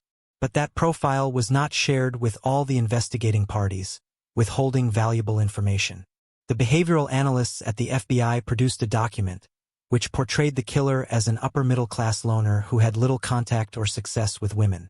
This person, presumably male, would have had his own car and probably kept his fetishes at a second location, away his personal life. The perpetrator of these so-called lost murders would most likely stake out both the locations of the killing and his victims beforehand, as he would want to ensure complete preparedness. FBI psychologists theorized that the predator most likely watched the victims from afar as to wait until the moment of copulation to make his move. The report quotes the function of the male as being nothing but an impediment to the killer's main focus, the female. And it is for that reason that the killer utilized a quote blitz method of attack where he would shoot numerous times at a close enough range to incapacitate the man and then would drag the woman some distance off so he could get on with his normal genital mutilation. The FBI asserted that the lack of penetration of the female along with the sexually violent method of mutilation displayed the killer was most likely sexually impotent or incompetent, and used his methods as a way of ritual sexual activity without the customary penetration of the female with a male member. The FBI further hypothesized that the ritualized use of a specific .22 Beretta and a notched knife, possibly a scuba knife, was part of the killer's, quote, kit, a specific set of instruments of terror. These tools, albeit being highly sought after and specific, were so important to the killer that he must have done a risk-reward analysis and decided that he felt comfortable enough to use them to repeat his pattern of ceremonial maiming. The fact that many of the victims were all of Caucasian descent suggested to the FBI that the killer was also white, and that his knowledge of the Italian countryside indicated he was a local Italian who most likely had family living in the areas in which the victims were killed. The behavioral analysts at the FBI also theorized that this male was probably in a job where he had little contact with the outside world, as he would feel too inadequate to do so. They also postulated that he may have served in the military due to his propensity to stake out and stalk the victims. This could also explain his periods of inactivity, as he may have been on military service elsewhere. The behaviorist at Quantico also speculated that the man was one of control and discipline, but that he may have used some intoxicants, possibly drugs or alcohol, to dull his nerves before an event of killing, and being around people may make him anxious due to his inferiority complex, and that, therefore, after the murders, he may appear depleted or exhausted and recuse himself to his private domicile or place of hiding and catalog his souvenirs, which could be clothing, jewelry, or portions of the female's body. This profile significantly differed from the always drunk, poor, uneducated Paciani, who was far too inebriated to even write his own name, much less engage in these meticulous stakeouts and rituals, which is why this FBI profile was never released to the public or used in any of the trials. It simply didn't match the rest of the prosecutor's story or timeline, so it was suppressed. The last theory. The killings have many blurry edges and foggy connections, but one fact remains true. The first double murder holds the key. The first murder, the 1968 slaying of Barbara Mele and her lover in the car while her son watched, was the first instance of the distinctive .22 Beretta long rifle gun being used to kill. That murder is conclusively linked to the Vinci clan as Stefano Male. The man convicted for the murders have put the clan at the location of the murders, and often he went between one of the Vinci brothers as being the trigger man. In the spring of 1974, just 4 months prior to the first killing since the 1968 murder and the first killing to involve the genital mutilation, Salvatore Vinci would go to police and file a report of breaking and entering against his estranged son, 15-year-old Antonio Vince, the 1-year-old toddler who was found outside of his dead mother's bedroom 14 years prior, of which Salvatore was later tried for faking. Although the police report Salvatore filed indicated nothing from the house had been stolen, it seems evident that the .22 gun from the 1968 killings committed by the Vinci brothers when Antonio was just a kid would have been stashed in Salvatore's house. And in filing that police report, Salvatore could have been establishing a paper trail for the crime and transfer of the murder weapon once used and to be used again. For months later, in the summer of 1974, a new reign of terror began. The same gun was used, but this time the horrific detail of female genital mutilation was added. The FBI profile, initially dismissed due to inconsistencies with the prime suspect, Pietro Paciani, suddenly seemed eerily accurate when applied to Antonio Vinci. The report described the killer as an intelligent yet sadistic individual, divorced after his wife cited his impotence. Antonio fit this profile perfectly. Educated and calculating, he had a cruel streak. In a chilling admission during an interview, he confessed to owning a scuba knife, the very type of weapon believed to have been used in the gruesome mutilations. When asked directly whether he had committed the murders, Antonio denied any involvement. However, his reaction was unsettling. He abruptly ended the interview with a menacing growl, stating, "I don't play games." Despite previously being arrested on weapons trafficking charges, Antonio Vinci remains a free man. He currently resides in a suburb of Florence and has never been formally questioned or arrested in connection with the Monster of Florence case. While many in Italy have accepted the narrative that the now-deceased Pietro Paciani was the infamous killer, the facts paint a different story. Those who have thoroughly investigated the case believe the true Monster of Florence has never been caught. Jessica Knott. Jessica Knott was born on June 22, 1986, in Alamo Springs, Florida. She grew up with an older brother, a younger sister, and caring parents. Her father worked in construction and often traveled to other states for several days at a time, leaving the children in their mother's care. Jessica was a bright and cheerful child who loved spending time outdoors with friends, playing with her siblings, and had a strong affection for animals. On April 5, 1996, when Jessica was 9 years old, her family planned a visit to her grandparents for Easter. That day, her father went to the store to pick up supplies for the holiday while her mother stayed home, packing for the trip. After school, Jessica arrived home with some friends and asked her mom if she could play in the yard while waiting for her dad to return. Her mother agreed but reminded her not to leave the area. Their apartment complex was tucked away from the main road, surrounded by trees, which gave Jessica's mother a sense of security. The neighborhood children, including Jessica, often played outside without adult supervision, and there had never been any issues. Around 6 p.m., Jessica's father returned home and asked his wife where she was. Confused, her mother explained that Jessica should have been in the yard waiting for him, but he insisted she was nowhere to be seen. Alarmed, the parents searched the yard but found no sign of their daughter. Growing more anxious, they began asking neighbors if anyone had seen her. One neighbor recalled spotting Jessica earlier, sitting on a bench and reading a book, but this information didn't lead to her whereabouts. As night fell and Jessica remained missing, her worried parents made the decision to call the police. Officers arrived within minutes, immediately launching a search and questioning neighbors.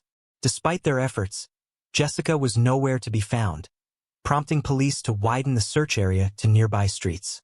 A few hours later, an unexpected call came into the police station. The caller's voice was distorted by heavy background noise, but the operator managed to make out that Jessica's body could be found near a water pumping station a few miles from her home.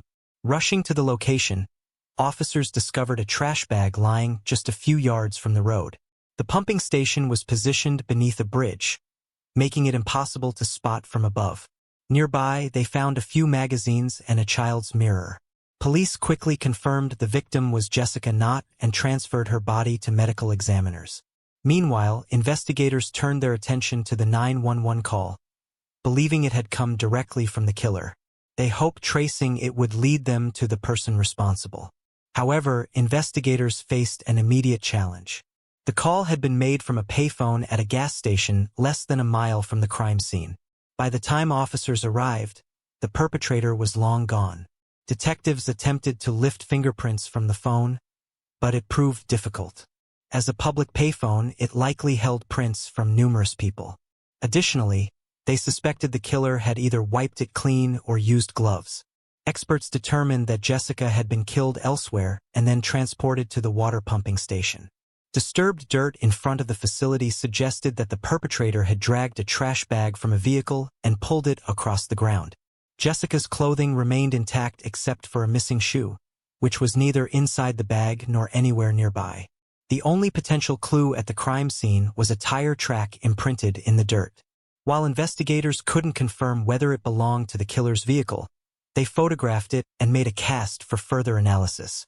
A medical examination revealed that Jessica had been strangled to death, with marks on her face and neck indicating that the killer had used their bare hands. Additionally, an autopsy found a partially digested hamburger in her stomach, consumed less than an hour before she died. Jessica's mother insisted that she hadn't given her daughter anything to eat that day, leading investigators to suspect that the killer had provided the meal. However, no evidence of sexual assault was found, making the perpetrator's motive unclear. Initially, police turned their focus toward Jessica's parents. Neither had a strong alibi at the time she vanished. Her mother stated she had been inside the apartment packing, while her father claimed he had been out shopping. But in theory, they both had committed the crime. Police tried to understand how the killer managed to take Jessica from her complex's yard without anyone noticing or the girl screaming. It led them to believe that the perpetrator likely knew the victim well, and she left with him willingly. Another supporting factor was the tone of the killer's voice during the 911 call. Despite the experts' efforts to clean up the recording, they noticed sorrow and regret in the killer's voice, as if they genuinely regretted committing the murder. The fact that the killer took the risk of calling 911, the perpetrator could have done it either for the thrill of playing with the police and manipulating the investigation, or they genuinely regretted their actions and wanted to somehow alleviate that feeling. Considering the caller's evident sadness, investigators leaned towards the second option. Police inspected Jessica's father's car, finding something intriguing in the trunk. There was a roll of black trash bags similar to the one containing the victim's body. However, an expert examining the bag from the crime scene quickly determined it differed from those found in the father's car, clearly belonging to a different roll. So the man was temporarily ruled out as a suspect. Substantial amount of dog hair. Considering Jessica's family didn't own a dog, the animal most likely belonged to the killer. They also found human hair on her body, belonging to an unknown white male. However, experts needed a few days to extract the DNA profile. 2 types of foreign fibers were also discovered on the girl's clothes. Analyzing their structure, experts concluded that one likely came from a car seat cover and the other from a carpet. This further supported the theory that the victim was killed elsewhere and transported to the water pumping station by car. Regarding the dog hair from Jessica's clothing, experts attempted to determine the breed using the FBI's database, which contained microscopic photos of hair from various dog breeds. This database has proven helpful in criminal cases where dog hair could be a key piece of evidence. Experts compared the hair with samples from the database, eliminating one breed after another. In the end, they concluded that the hair on the victim's clothes belonged to a Shar-Pei. Apparently, the killer owned such a dog, and the hair ended up on Jessica's clothes, either in the perpetrator's car or at their house. According to the preliminary theory of investigators, The killer somehow might have lured Jessica into his car, taken her to McDonald's for a hamburger, and then brought her to his home and murdered her. Meanwhile, the experts attempted to enhance the phone call recording, but it proved to be a challenging task. They decided to try a different approach. Detectives sought assistance from NASA and sent them the audio file. NASA had advanced tools for clearing audio recordings originally designed to enhance recordings from space. They agreed to help and provided the police with a higher quality audio track. However, the experts still needed a voice sample from the suspect to compare it with the call recording and establish a match. Based on the detectives' assumption that the killer might have known Jessica, they decided to play the call recording for her mother, hoping she could recognize it. She listened to it for the first time and said that the voice sounded familiar, but the mother couldn't remember whose voice it is. However, during a second attempt clicked.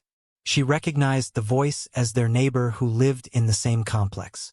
Although she couldn't remember his name, she told their detectives that the man often walked his Sharpie in the yard. Police swiftly identified the man as 35-year-old James Crow. During the initial hours of Jessica's disappearance, investigators already questioned him along with other neighbors. He mentioned that he saw her in the yard while walking his dog. They spoke briefly and he left.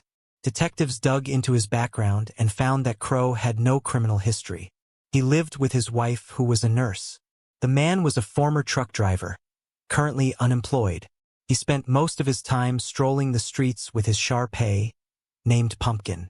The detectives realized that merely the similarity in voice and owning a dog of a specific breed wasn't enough for an arrest, so they obtained a search warrant for his car. There, they discovered two disturbing clues. Under the front passenger seat, there was an empty Happy Meal bag. Considering Jessica had a McDonald's hamburger in her stomach and James didn't have children, this seemed highly suspicious. Experts also noticed that the car had brand new tires as if they had barely been used. Police found out that Crow replaced them on the day of Jessica's murder, even though his previous tires were not particularly old and could have lasted for several more years.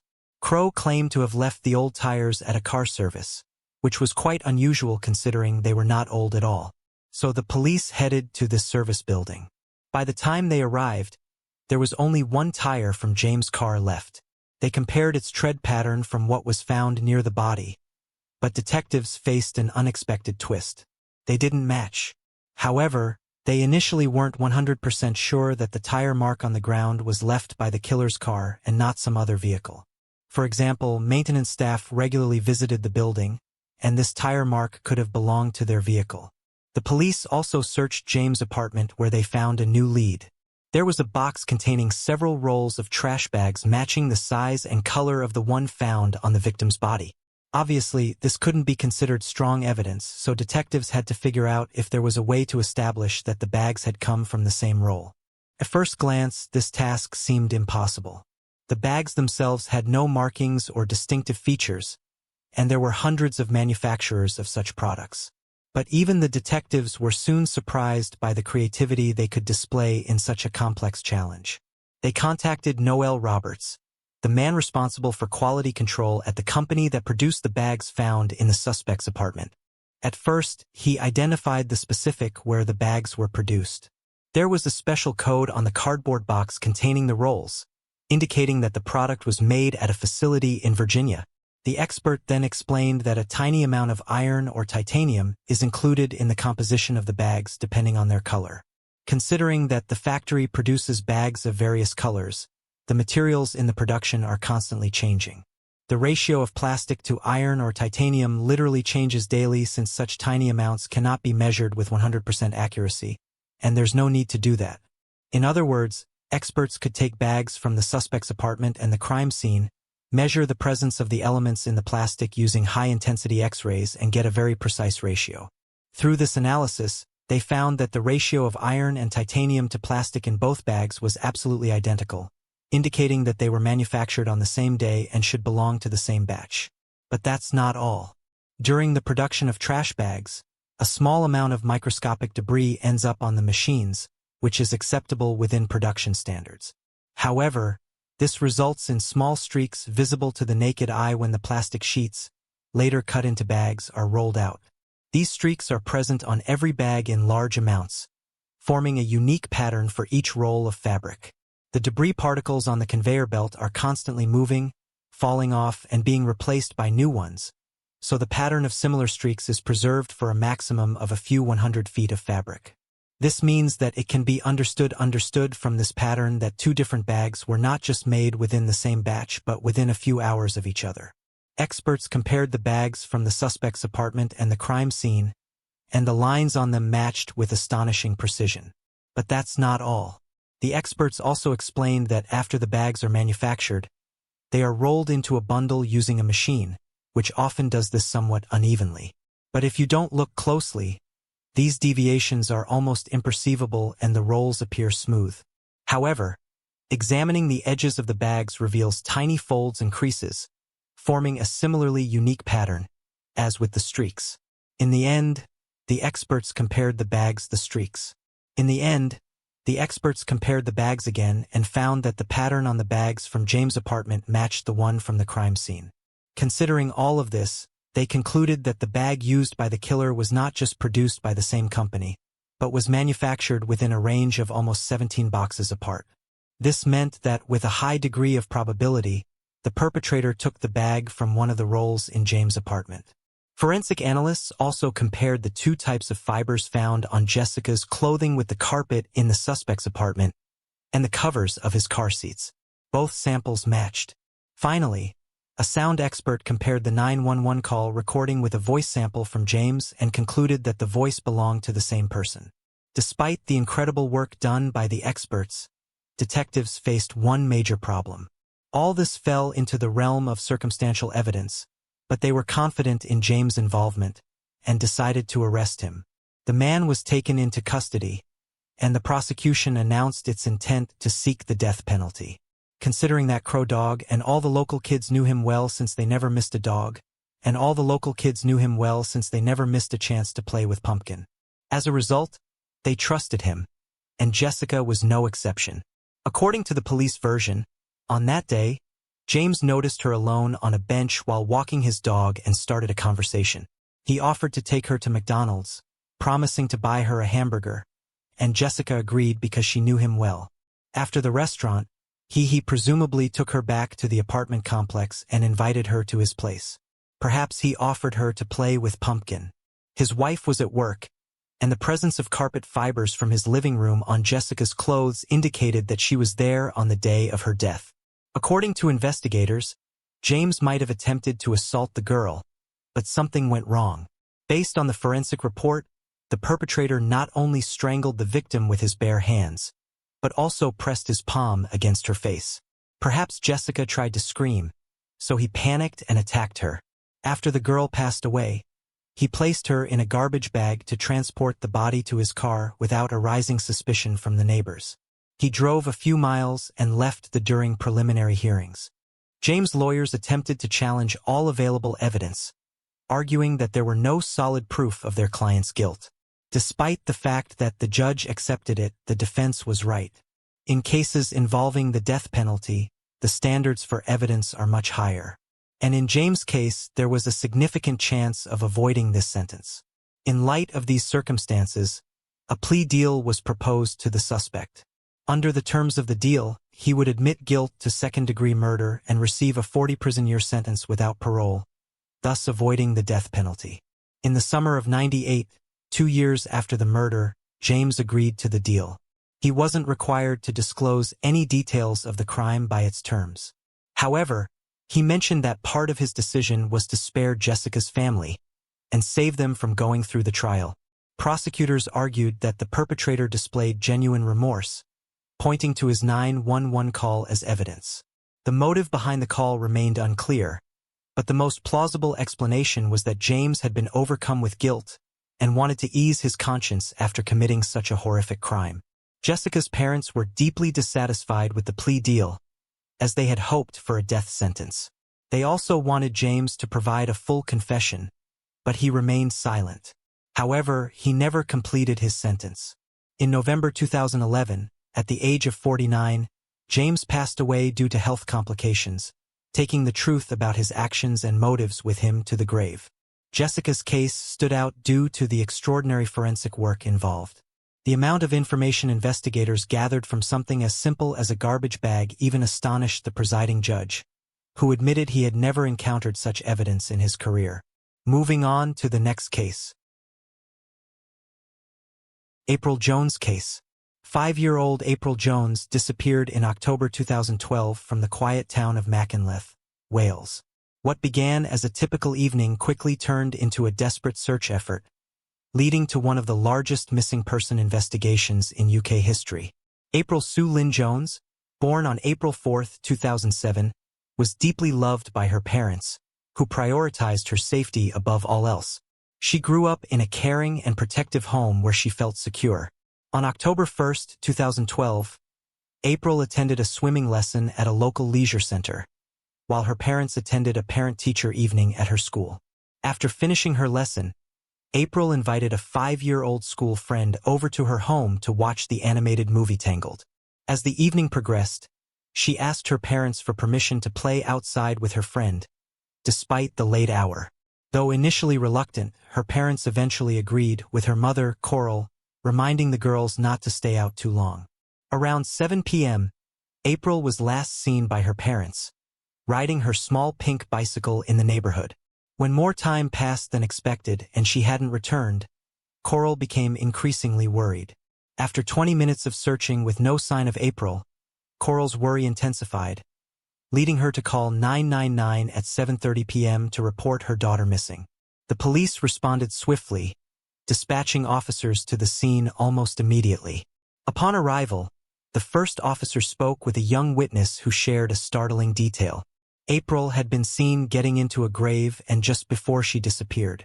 Understanding the urgency of the situation, authorities quickly escalated the case to a large-scale search operation was launched, with law enforcement mobilizing extensive resources and personnel to locate April.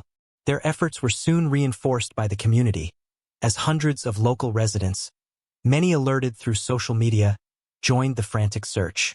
By the early hours of October 2nd, the number of volunteers had grown into the hundreds, all united in the desperate hope of finding April. Later that afternoon, just shy of 24 hours since she vanished, the investigation took a major turn when police arrested Mark Bridger, a 46-year-old local man. He became a prime suspect due to his resemblance to the description given by eyewitnesses, along with the fact that he drove a left-hand drive Land Rover Discovery, a vehicle spotted near the area where April was last seen. Witnesses recounted seeing April entering the vehicle after a conversation with the driver, leading the police to focus their attention on Bridger. By October 5th, the police officially classified the case as a slaying inquiry, a troubling development indicating their belief that April was no longer alive despite the absence of her body.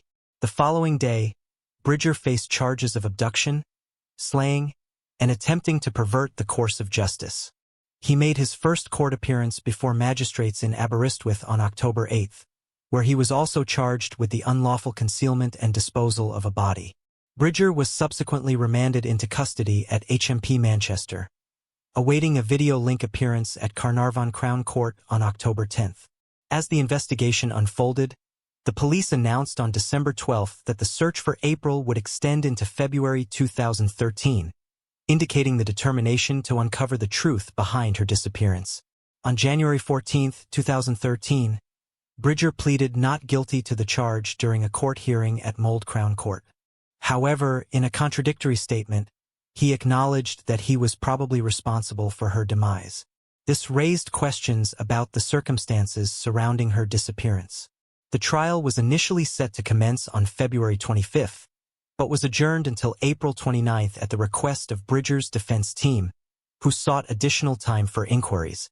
Despite the ongoing legal proceedings, the search for April continued to be a focal point for law enforcement. On March 27, 2013, the police announced that they would halt the physical search for April. This decision marked a heartbreaking moment for her family and the community. By April 22nd, the police officially confirmed the search had ended, although they reassured the public that a specialized team of officers would remain available to act on any new information that might arise. This case became the largest missing person search in UK police history. The trial of Bridger began on April 29, 2013, presided over by Mr. Justice Griffith Williams. During the proceedings, damning evidence came to light. A forensic expert testified that fragments of human bone, consistent with that of a younger individual, were found in the fireplace of Bridger's cottage.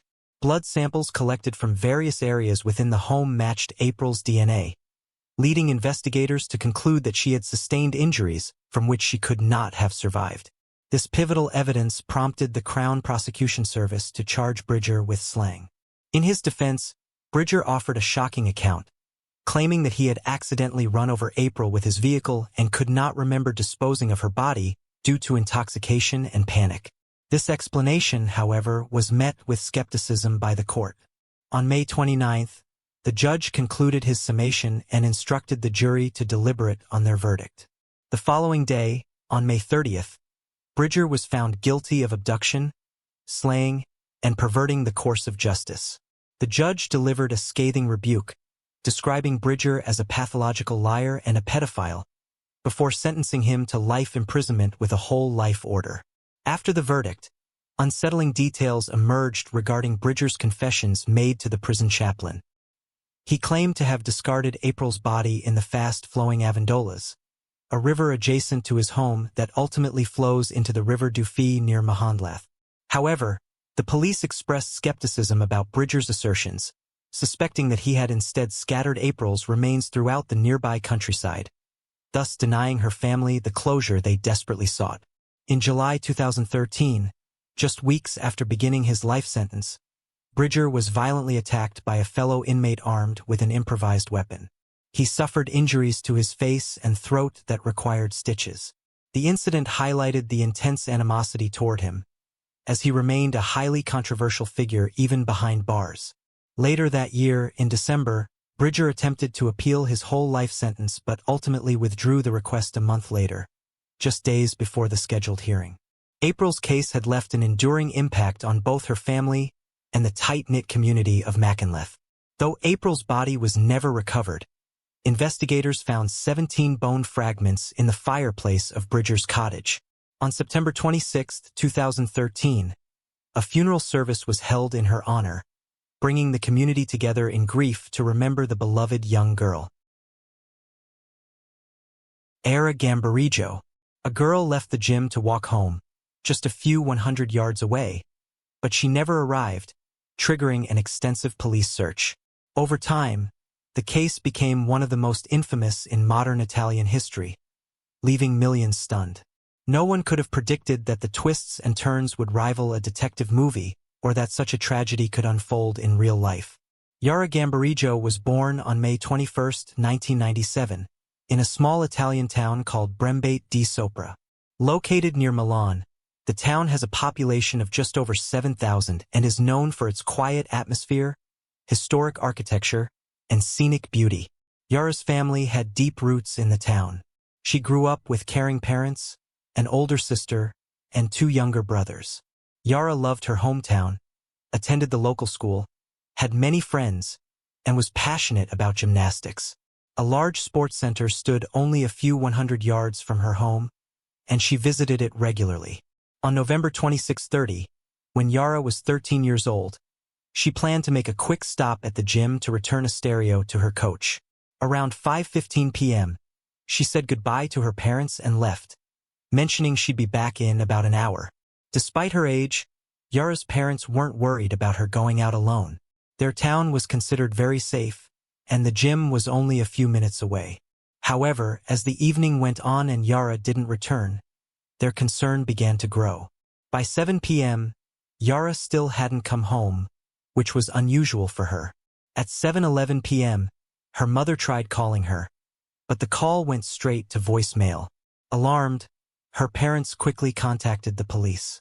The case was forwarded to a larger city about 7 miles away, where an experienced detective named Letizia Ruggieri was assigned to lead the investigation. She immediately dispatched officers to begin searching the town and requested assistance from the military police. After speaking with Yara's parents, investigators went to the gym to retrace her final known movements. Yara's coach confirmed that she had arrived around 5:30 p.m. Her friends also reported seeing her, chatting with her, watching her do some exercises, and then leaving to head home. Police also discovered that Yara had sent a text message to a friend at 6:44 p.m. This was the last time anyone heard from her. Based on this timeline, investigators concluded that Yara vanished somewhere between the sports complex and her home during her return trip. The search teams divided into groups, some combing the streets while others interviewed potential witnesses and gathered evidence, including CCTV footage. Several people near the sports center that evening claimed they saw a girl matching Yara's description speaking with two men near a red car, but police couldn't confirm whether it was actually her. Despite thoroughly searching the sports center, no trace of Yara was found. Meanwhile, local and military police scoured the surrounding streets, open fields, and the banks of a small river that ran through the town. Firefighters and volunteers also joined the search effort, but there was still no sign of Yara. Detective Letizia then called in canine units to assist. The search dogs picked up Yara's scent from her personal belongings. But instead of leading the police from the sports center toward her home, the dogs followed a trail in the opposite direction, toward a small town called Mapello. Letizia also requested Yara's cell phone location data, which revealed that her phone had connected to a tower in Mapello at 6:49 p.m., just 5 minutes after she had texted her friend. Given the distance between the sports center and Mapello, investigators believed it was that she had been transported by vehicle. At this point, Yara's trail went cold, leaving the police with two main theories. The first and most likely was that she had been kidnapped. The second was that she had run away, but this seemed doubtful. In her final message, Yara had made plans to meet a friend the following day, making it hard to believe she would suddenly choose to disappear. Despite their doubts, investigators interviewed all of Yara's relatives in France, but found no evidence of problems at home. Taking an aggressive approach, Letizia ordered wiretaps on the phones of Yara's family members and several dozen other individuals. She also made a bold decision to request cell phone location data for every device active in Mapello on the evening of Yara's disappearance. If this was a kidnapping, the perpetrator's phone would likely have connected to local towers, though identifying them among the crowd would be an enormous challenge.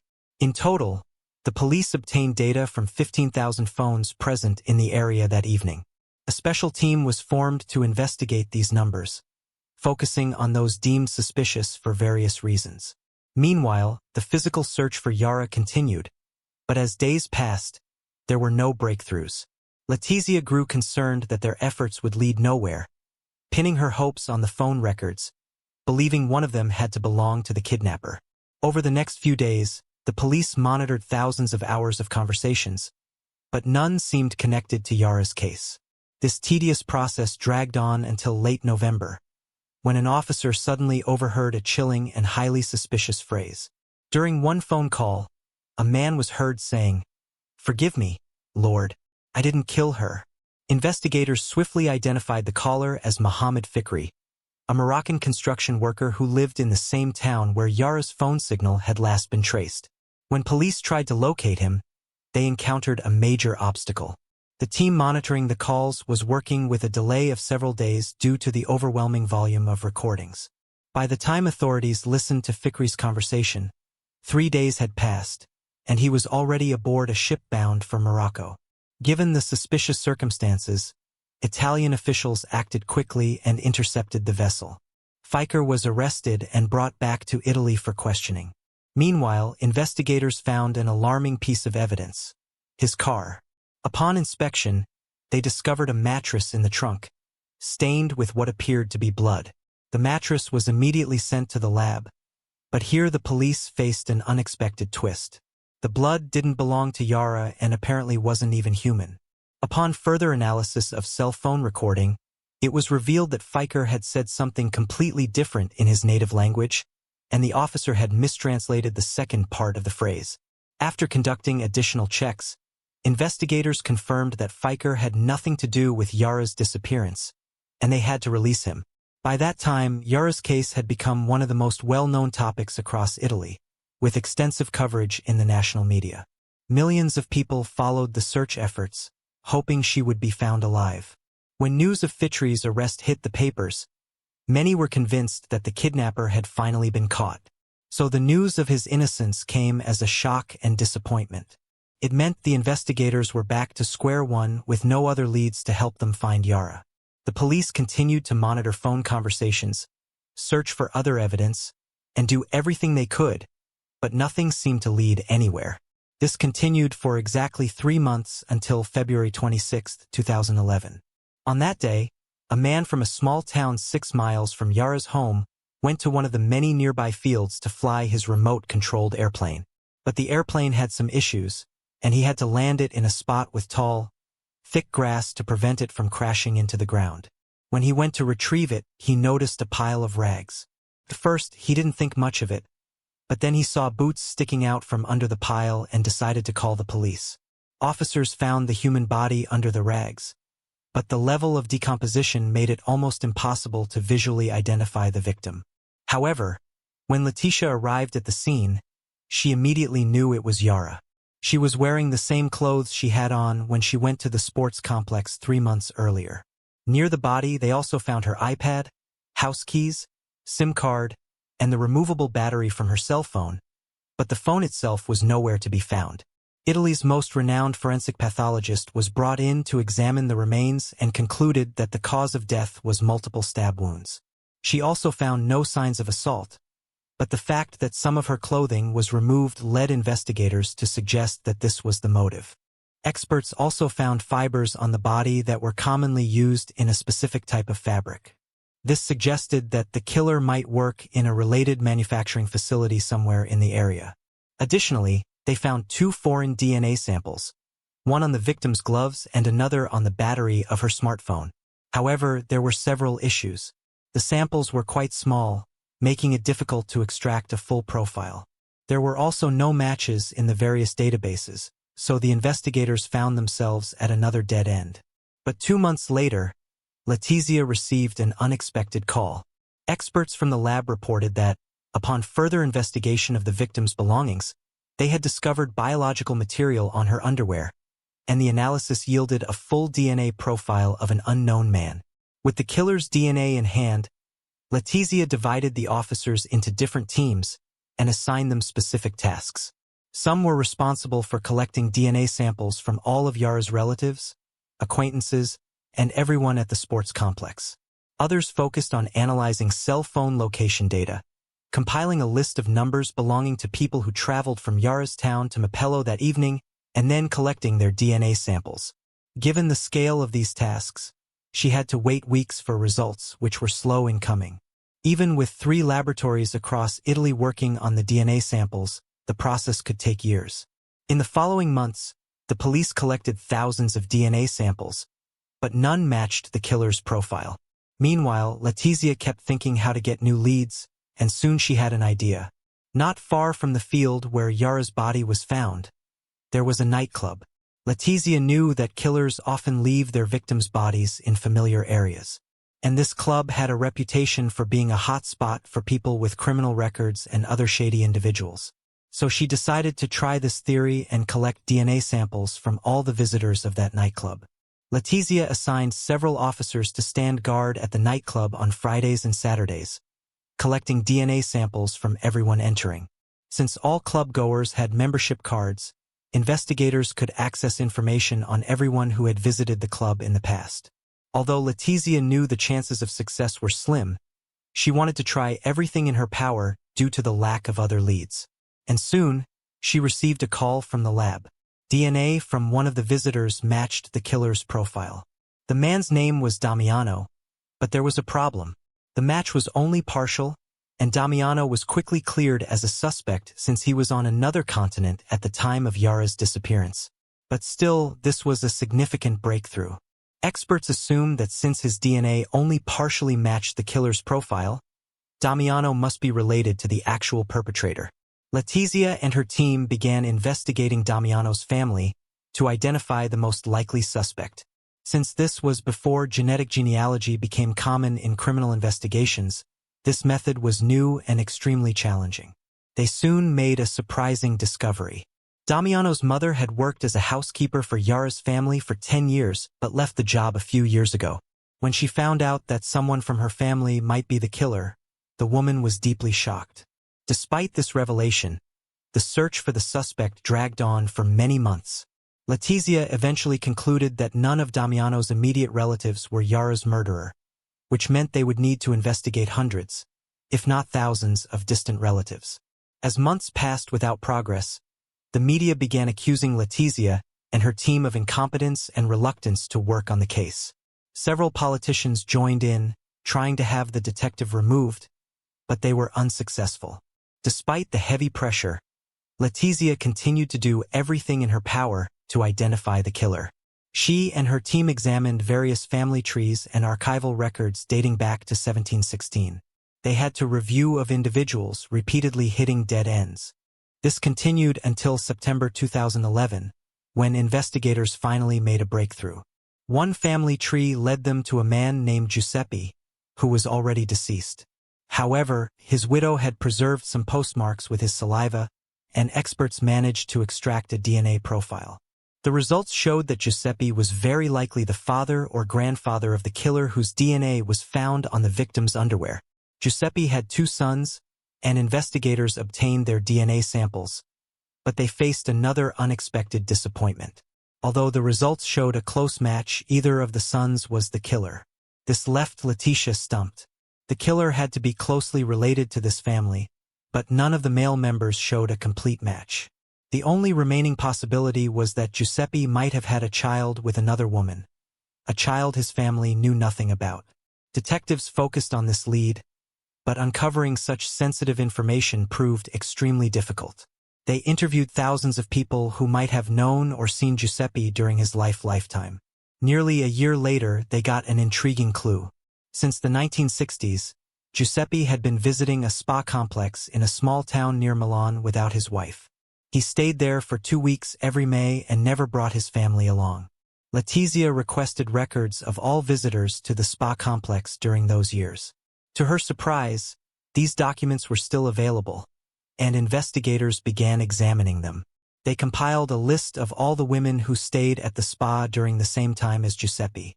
This process stretched over a year, but Letizia still couldn't get any closer to identifying Giuseppe's possible lover. Meanwhile, the media caught wind of what they were doing, and the theory about a secret child sparked widespread across Italy. Journalists, eager to capitalize on this attention, began their own searches for children born from extramarital affairs. To their surprise, they uncovered many such stories. In one small village, for example, they found 5 such children. This continued until February 2014, when investigators finally made some progress. With the widespread attention on the case and the search for Giuseppe's possible lover, the police received numerous tips, but all of them led to dead ends. But in the summer of that year, they received a tip suggesting that Giuseppe might have had an affair with a woman named Esther Arzifi. Reviewing their records, investigators suddenly discovered that they had already collected a DNA sample from Esther 2 years earlier. However, the results showed she was not related to the killer. Still, Letizia decided to request a new analysis, and the results were shocking. It turned out that the initial expert had mistakenly compared the killer's DNA with Yara's DNA instead. Expert had mistakenly compared the killer's DNA with Yara's DNA instead of Esther's. When a different expert re-examined the correct samples, they found that Esther was indeed the killer's mother. With the long-awaited confirmation in hand, Letizia discovered that Esther had 3 children, including twins, a boy and a girl, who fit the aged profile. Although the twins were considered the children of Esther's legal husband, investigators suspected that in reality, Giuseppe was the biological father. Since the killer was clearly male, they focused on Esther's son. At the time of the investigation, he was 42 years old, worked as a construction worker, and lived with his wife and children in Marpello, the same town where Yara's cell phone signal had disappeared. Letizia quickly came up with a plan to obtain his DNA sample without spooking him. She learned that he used a specific road every day and arranged a sobriety checkpoint there. The man, unaware of the real reason, blew into the breathalyzer, which was immediately sent to the lab with his saliva. Almost 4 years after the murder, Letizia finally received long-awaited confirmation. His DNA fully matched the biological sample found on Yara's underwear. This man's name was Massimo Bassetti, and on June 16th, he was finally arrested. Bassetti denied any involvement in the crime and claimed he was innocent, so the case went to trial. During the preparations, investigators uncovered several alarming facts that indirectly implicated Bassetti. His browser history showed searches of an unaccepted nature related to minors. On the evening of Yara's disappearance, his cell phone was located in her town but was turned off at 5:45 p.m. and not turned on again until the next morning. Bassetti's car was captured on surveillance footage near the sports center on the same evening, just minutes before Yara vanished. The car had no license plates, making it difficult to identify the driver before Bassetti's arrest. Now, it was confirmed to be Bassetti's vehicle. Interestingly, fibers from his car seats matched the fibers found on the victim's body. The prosecution also called a witness who lived in Yara's town. The woman testified that on the evening of the disappearance, she had gone outside to take out the trash when she saw a car speeding by her house.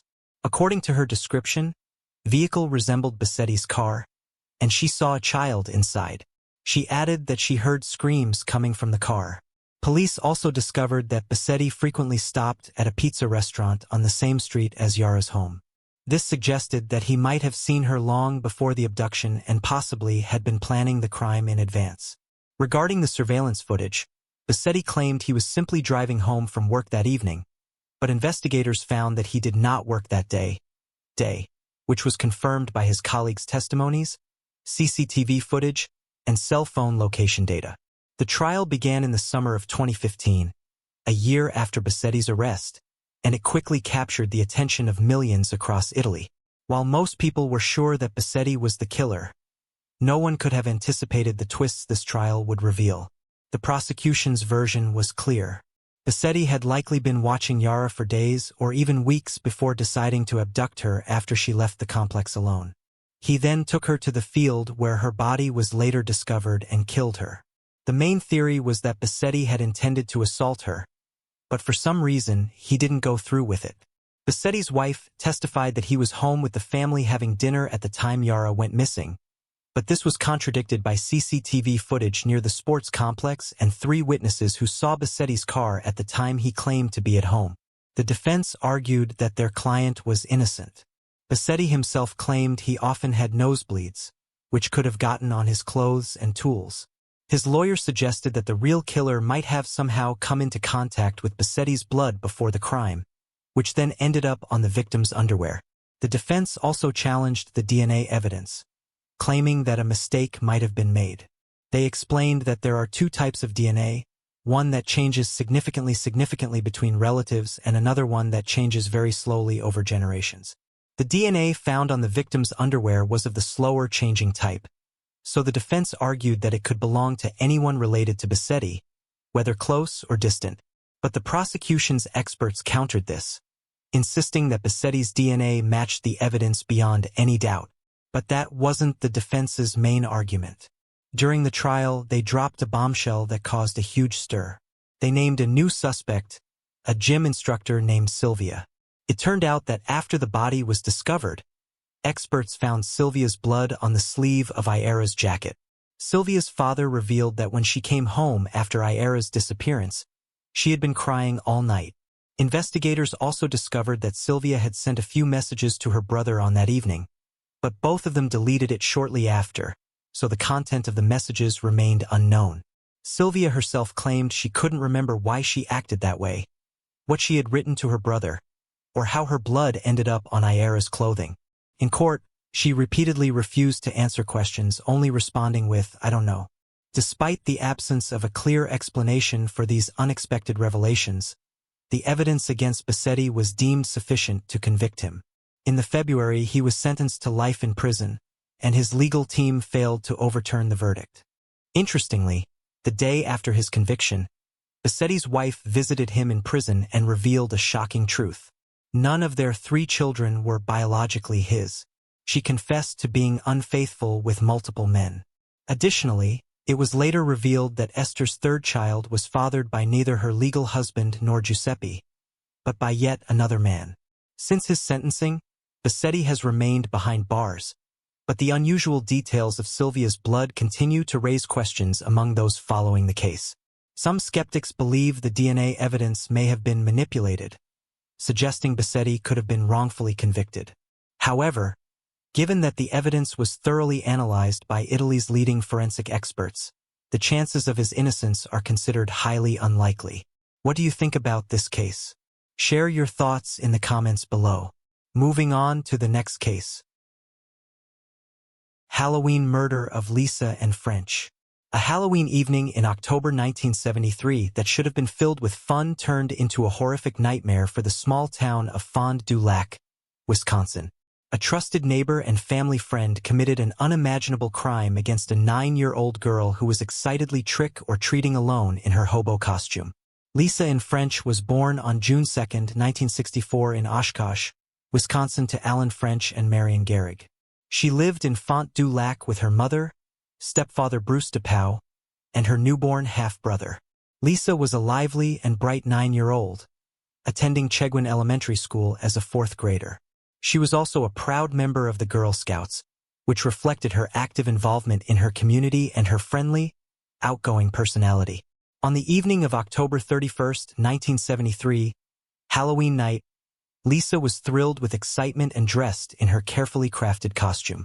She set out to visit homes in her neighborhood, wearing a black felt hat, a green parka, jeans with blue masking tape, and freckles drawn on her cheeks. She had planned to attend an outdoor Halloween party at Pumpkin Place on East Bank Street with her friend and Parker. Unfortunately, Ann had been grounded and couldn't join Lisa, leaving the 9-year-old to trick or treat on her own. Undeterred, Lisa ventured into her familiar neighborhood, unaware of the danger that awaited her. Her Halloween night began as expected, and she visited several homes in the area, including those of a classmate and her teacher. Meanwhile, at home, Lisa's mother grew more anxious as her daughter failed to return by her 7 p.m. curfew. By 10 p.m., with no sign of Lisa, Marianne's worry deepened, and she realized something was terribly wrong. Family, friends, and neighbors quickly joined forces to form a search party, combing the neighborhood and nearby areas for any trace of the young girl.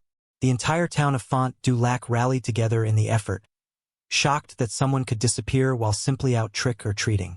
As the hours passed, hope faded into fear, and the search for Lisa became more urgent, with everyone dreading the worst outcome. Her family could not have known that just miles away, Lisa's body lay abandoned in a field, discarded by someone they once trusted. A massive 4-day search was launched after Lisa's disappearance, involving over 5,000 volunteers, 700 block parents, police officers, the National Guard, and her fellow Girl Scouts. The search ended tragically on November 3rd, when farmer Gerald Braun discovered 2 brown plastic bags behind a barbed wire fence near a forest in Takeda, Wisconsin. One bag contained Lisa's naked body, the other her Halloween costume. The community's worst fears were confirmed, and the investigation shifted to finding her perpetrator. An autopsy revealed that Lisa lost her life from asphyxiation, with additional trauma indicating she suffered severe abuse. 3 days later, on November 6th, Lisa's funeral was held at Emmanuel Trinity Lutheran Church. A somber service attended by many from the heartbroken community. The Fond du Lac Chamber of Commerce soon posted a $10,000 reward for information leading to her perpetrator's capture. Gerald Turner quickly became a suspect due to his proximity to Lisa and her family. But it took nearly 9 months of questioning and forensic testing before he confessed on August 8, 1974. Despite an inconclusive polygraph test and his refusal to take another, forensic evidence linked him to the crime. Hair and fiber samples from his home matched those found on Lisa's body and clothes. At the time, in October 1973, Turner lived with his girlfriend, Arlene Penn, and their infant child. Lisa, who was familiar with Turner and his family, would often spend time with their infant, forming a bond with the child. She also had regular conversations with Turner, who had been a neighbor for some time. Prior to this, Turner had shared a rented side of a duplex with Lisa's family, further strengthening the connection between the two households. This proximity and familiarity seemed to make Turner a trusted figure in Lisa's young life. Despite the seemingly normal relationship between Turner and Lisa's family, Turner had a dark past that was largely unknown at the time. Though he had not been convicted of any major offenses, there was an alarming incident in his history. Turner had previously been involved in an offense with a 15-year-old babysitter, though he had never been formally accused or charged for this incident. His past remained hidden from those around him, including Lisa's family, who trusted him as a neighbor and friend. During his confession, the details of what happened that fateful night was revealed. As Lisa made her rounds, she eventually arrived at the house of Gerald Turner. She innocently rang his doorbell, greeted him with the familiar trick or treat phrase, and stepped inside with her candy bag held open, expecting a handful of sweets. Once inside, Turner began casually talking with Lisa about candy. Under the guise of friendliness, Turner lured the unsuspecting child further into his home, ultimately leading her into his bedroom. There, Turner's true intentions became horrifyingly clear. He assaulted Lisa, violating the trust that had existed between him and her family. The brutal attack ended with Lisa's demise, as she stopped breathing during the assault. Panic set in for Turner as he realized what he had done, and he tried unsuccessfully to revive her. The situation took a further twist when Turner's girlfriend, Arlene, unexpectedly arrived home. She had been attending the very Halloween party that Lisa was supposed to go to. When she arrived, Turner was dressed in a bathrobe and repeatedly claimed that he was feeling sick. His demeanor and the bathrobe may have seemed odd to her, but she had no reason to suspect anything sinister. As she went about her evening, Turner made multiple trips to the bedroom, each time claiming he needed to lie down. Little did Arlene know that, at that very moment, Lisa's body was hidden in the bathroom adjacent to the bedroom. A dark secret Turner was desperate to keep hidden. After Arlene left the residence around 8 p.m. to visit her mother, Turner set into motion a chilling plan to conceal his horrific crime. In a state of panic, he stuffed Lisa's lifeless body and her clothes into separate bags, carefully preparing to dispose of any trace of her existence. Turner, desperate to avoid leaving fingerprints on her body or at the crime scene, went to extreme lengths, wearing socks on his hands as he handled Lisa's remains. He meticulously wiped down her shoes and the zipper of her parka in an attempt to erase any evidence that might tie him to the crime. Turner then loaded Lisa's body into his vehicle and drove to a remote location in Ticata, Wisconsin, a small rural area far from his home. Under the cover of darkness, he discarded her body in a farm field off McCabe Road, hoping the isolated location would prevent anyone from discovering her remains. It was a calculated attempt to conceal the horrific actions he had committed. Despite his efforts to cover up the crime, Turner could not prevent the truth from eventually coming to light. He was arrested on August 9, 1974, and stood trial the following year. On February 4, 1975, he was found guilty of second-degree murder, enticing a child for immoral purposes and perversion, receiving a sentence of 38 years and 6 months in prison. Over time, Turner made several attempts to secure his release. However, on February 23, 2022, Judge Paul Zizany rejected his request for release and ruled that Turner would remain confined to a high-security mental health facility.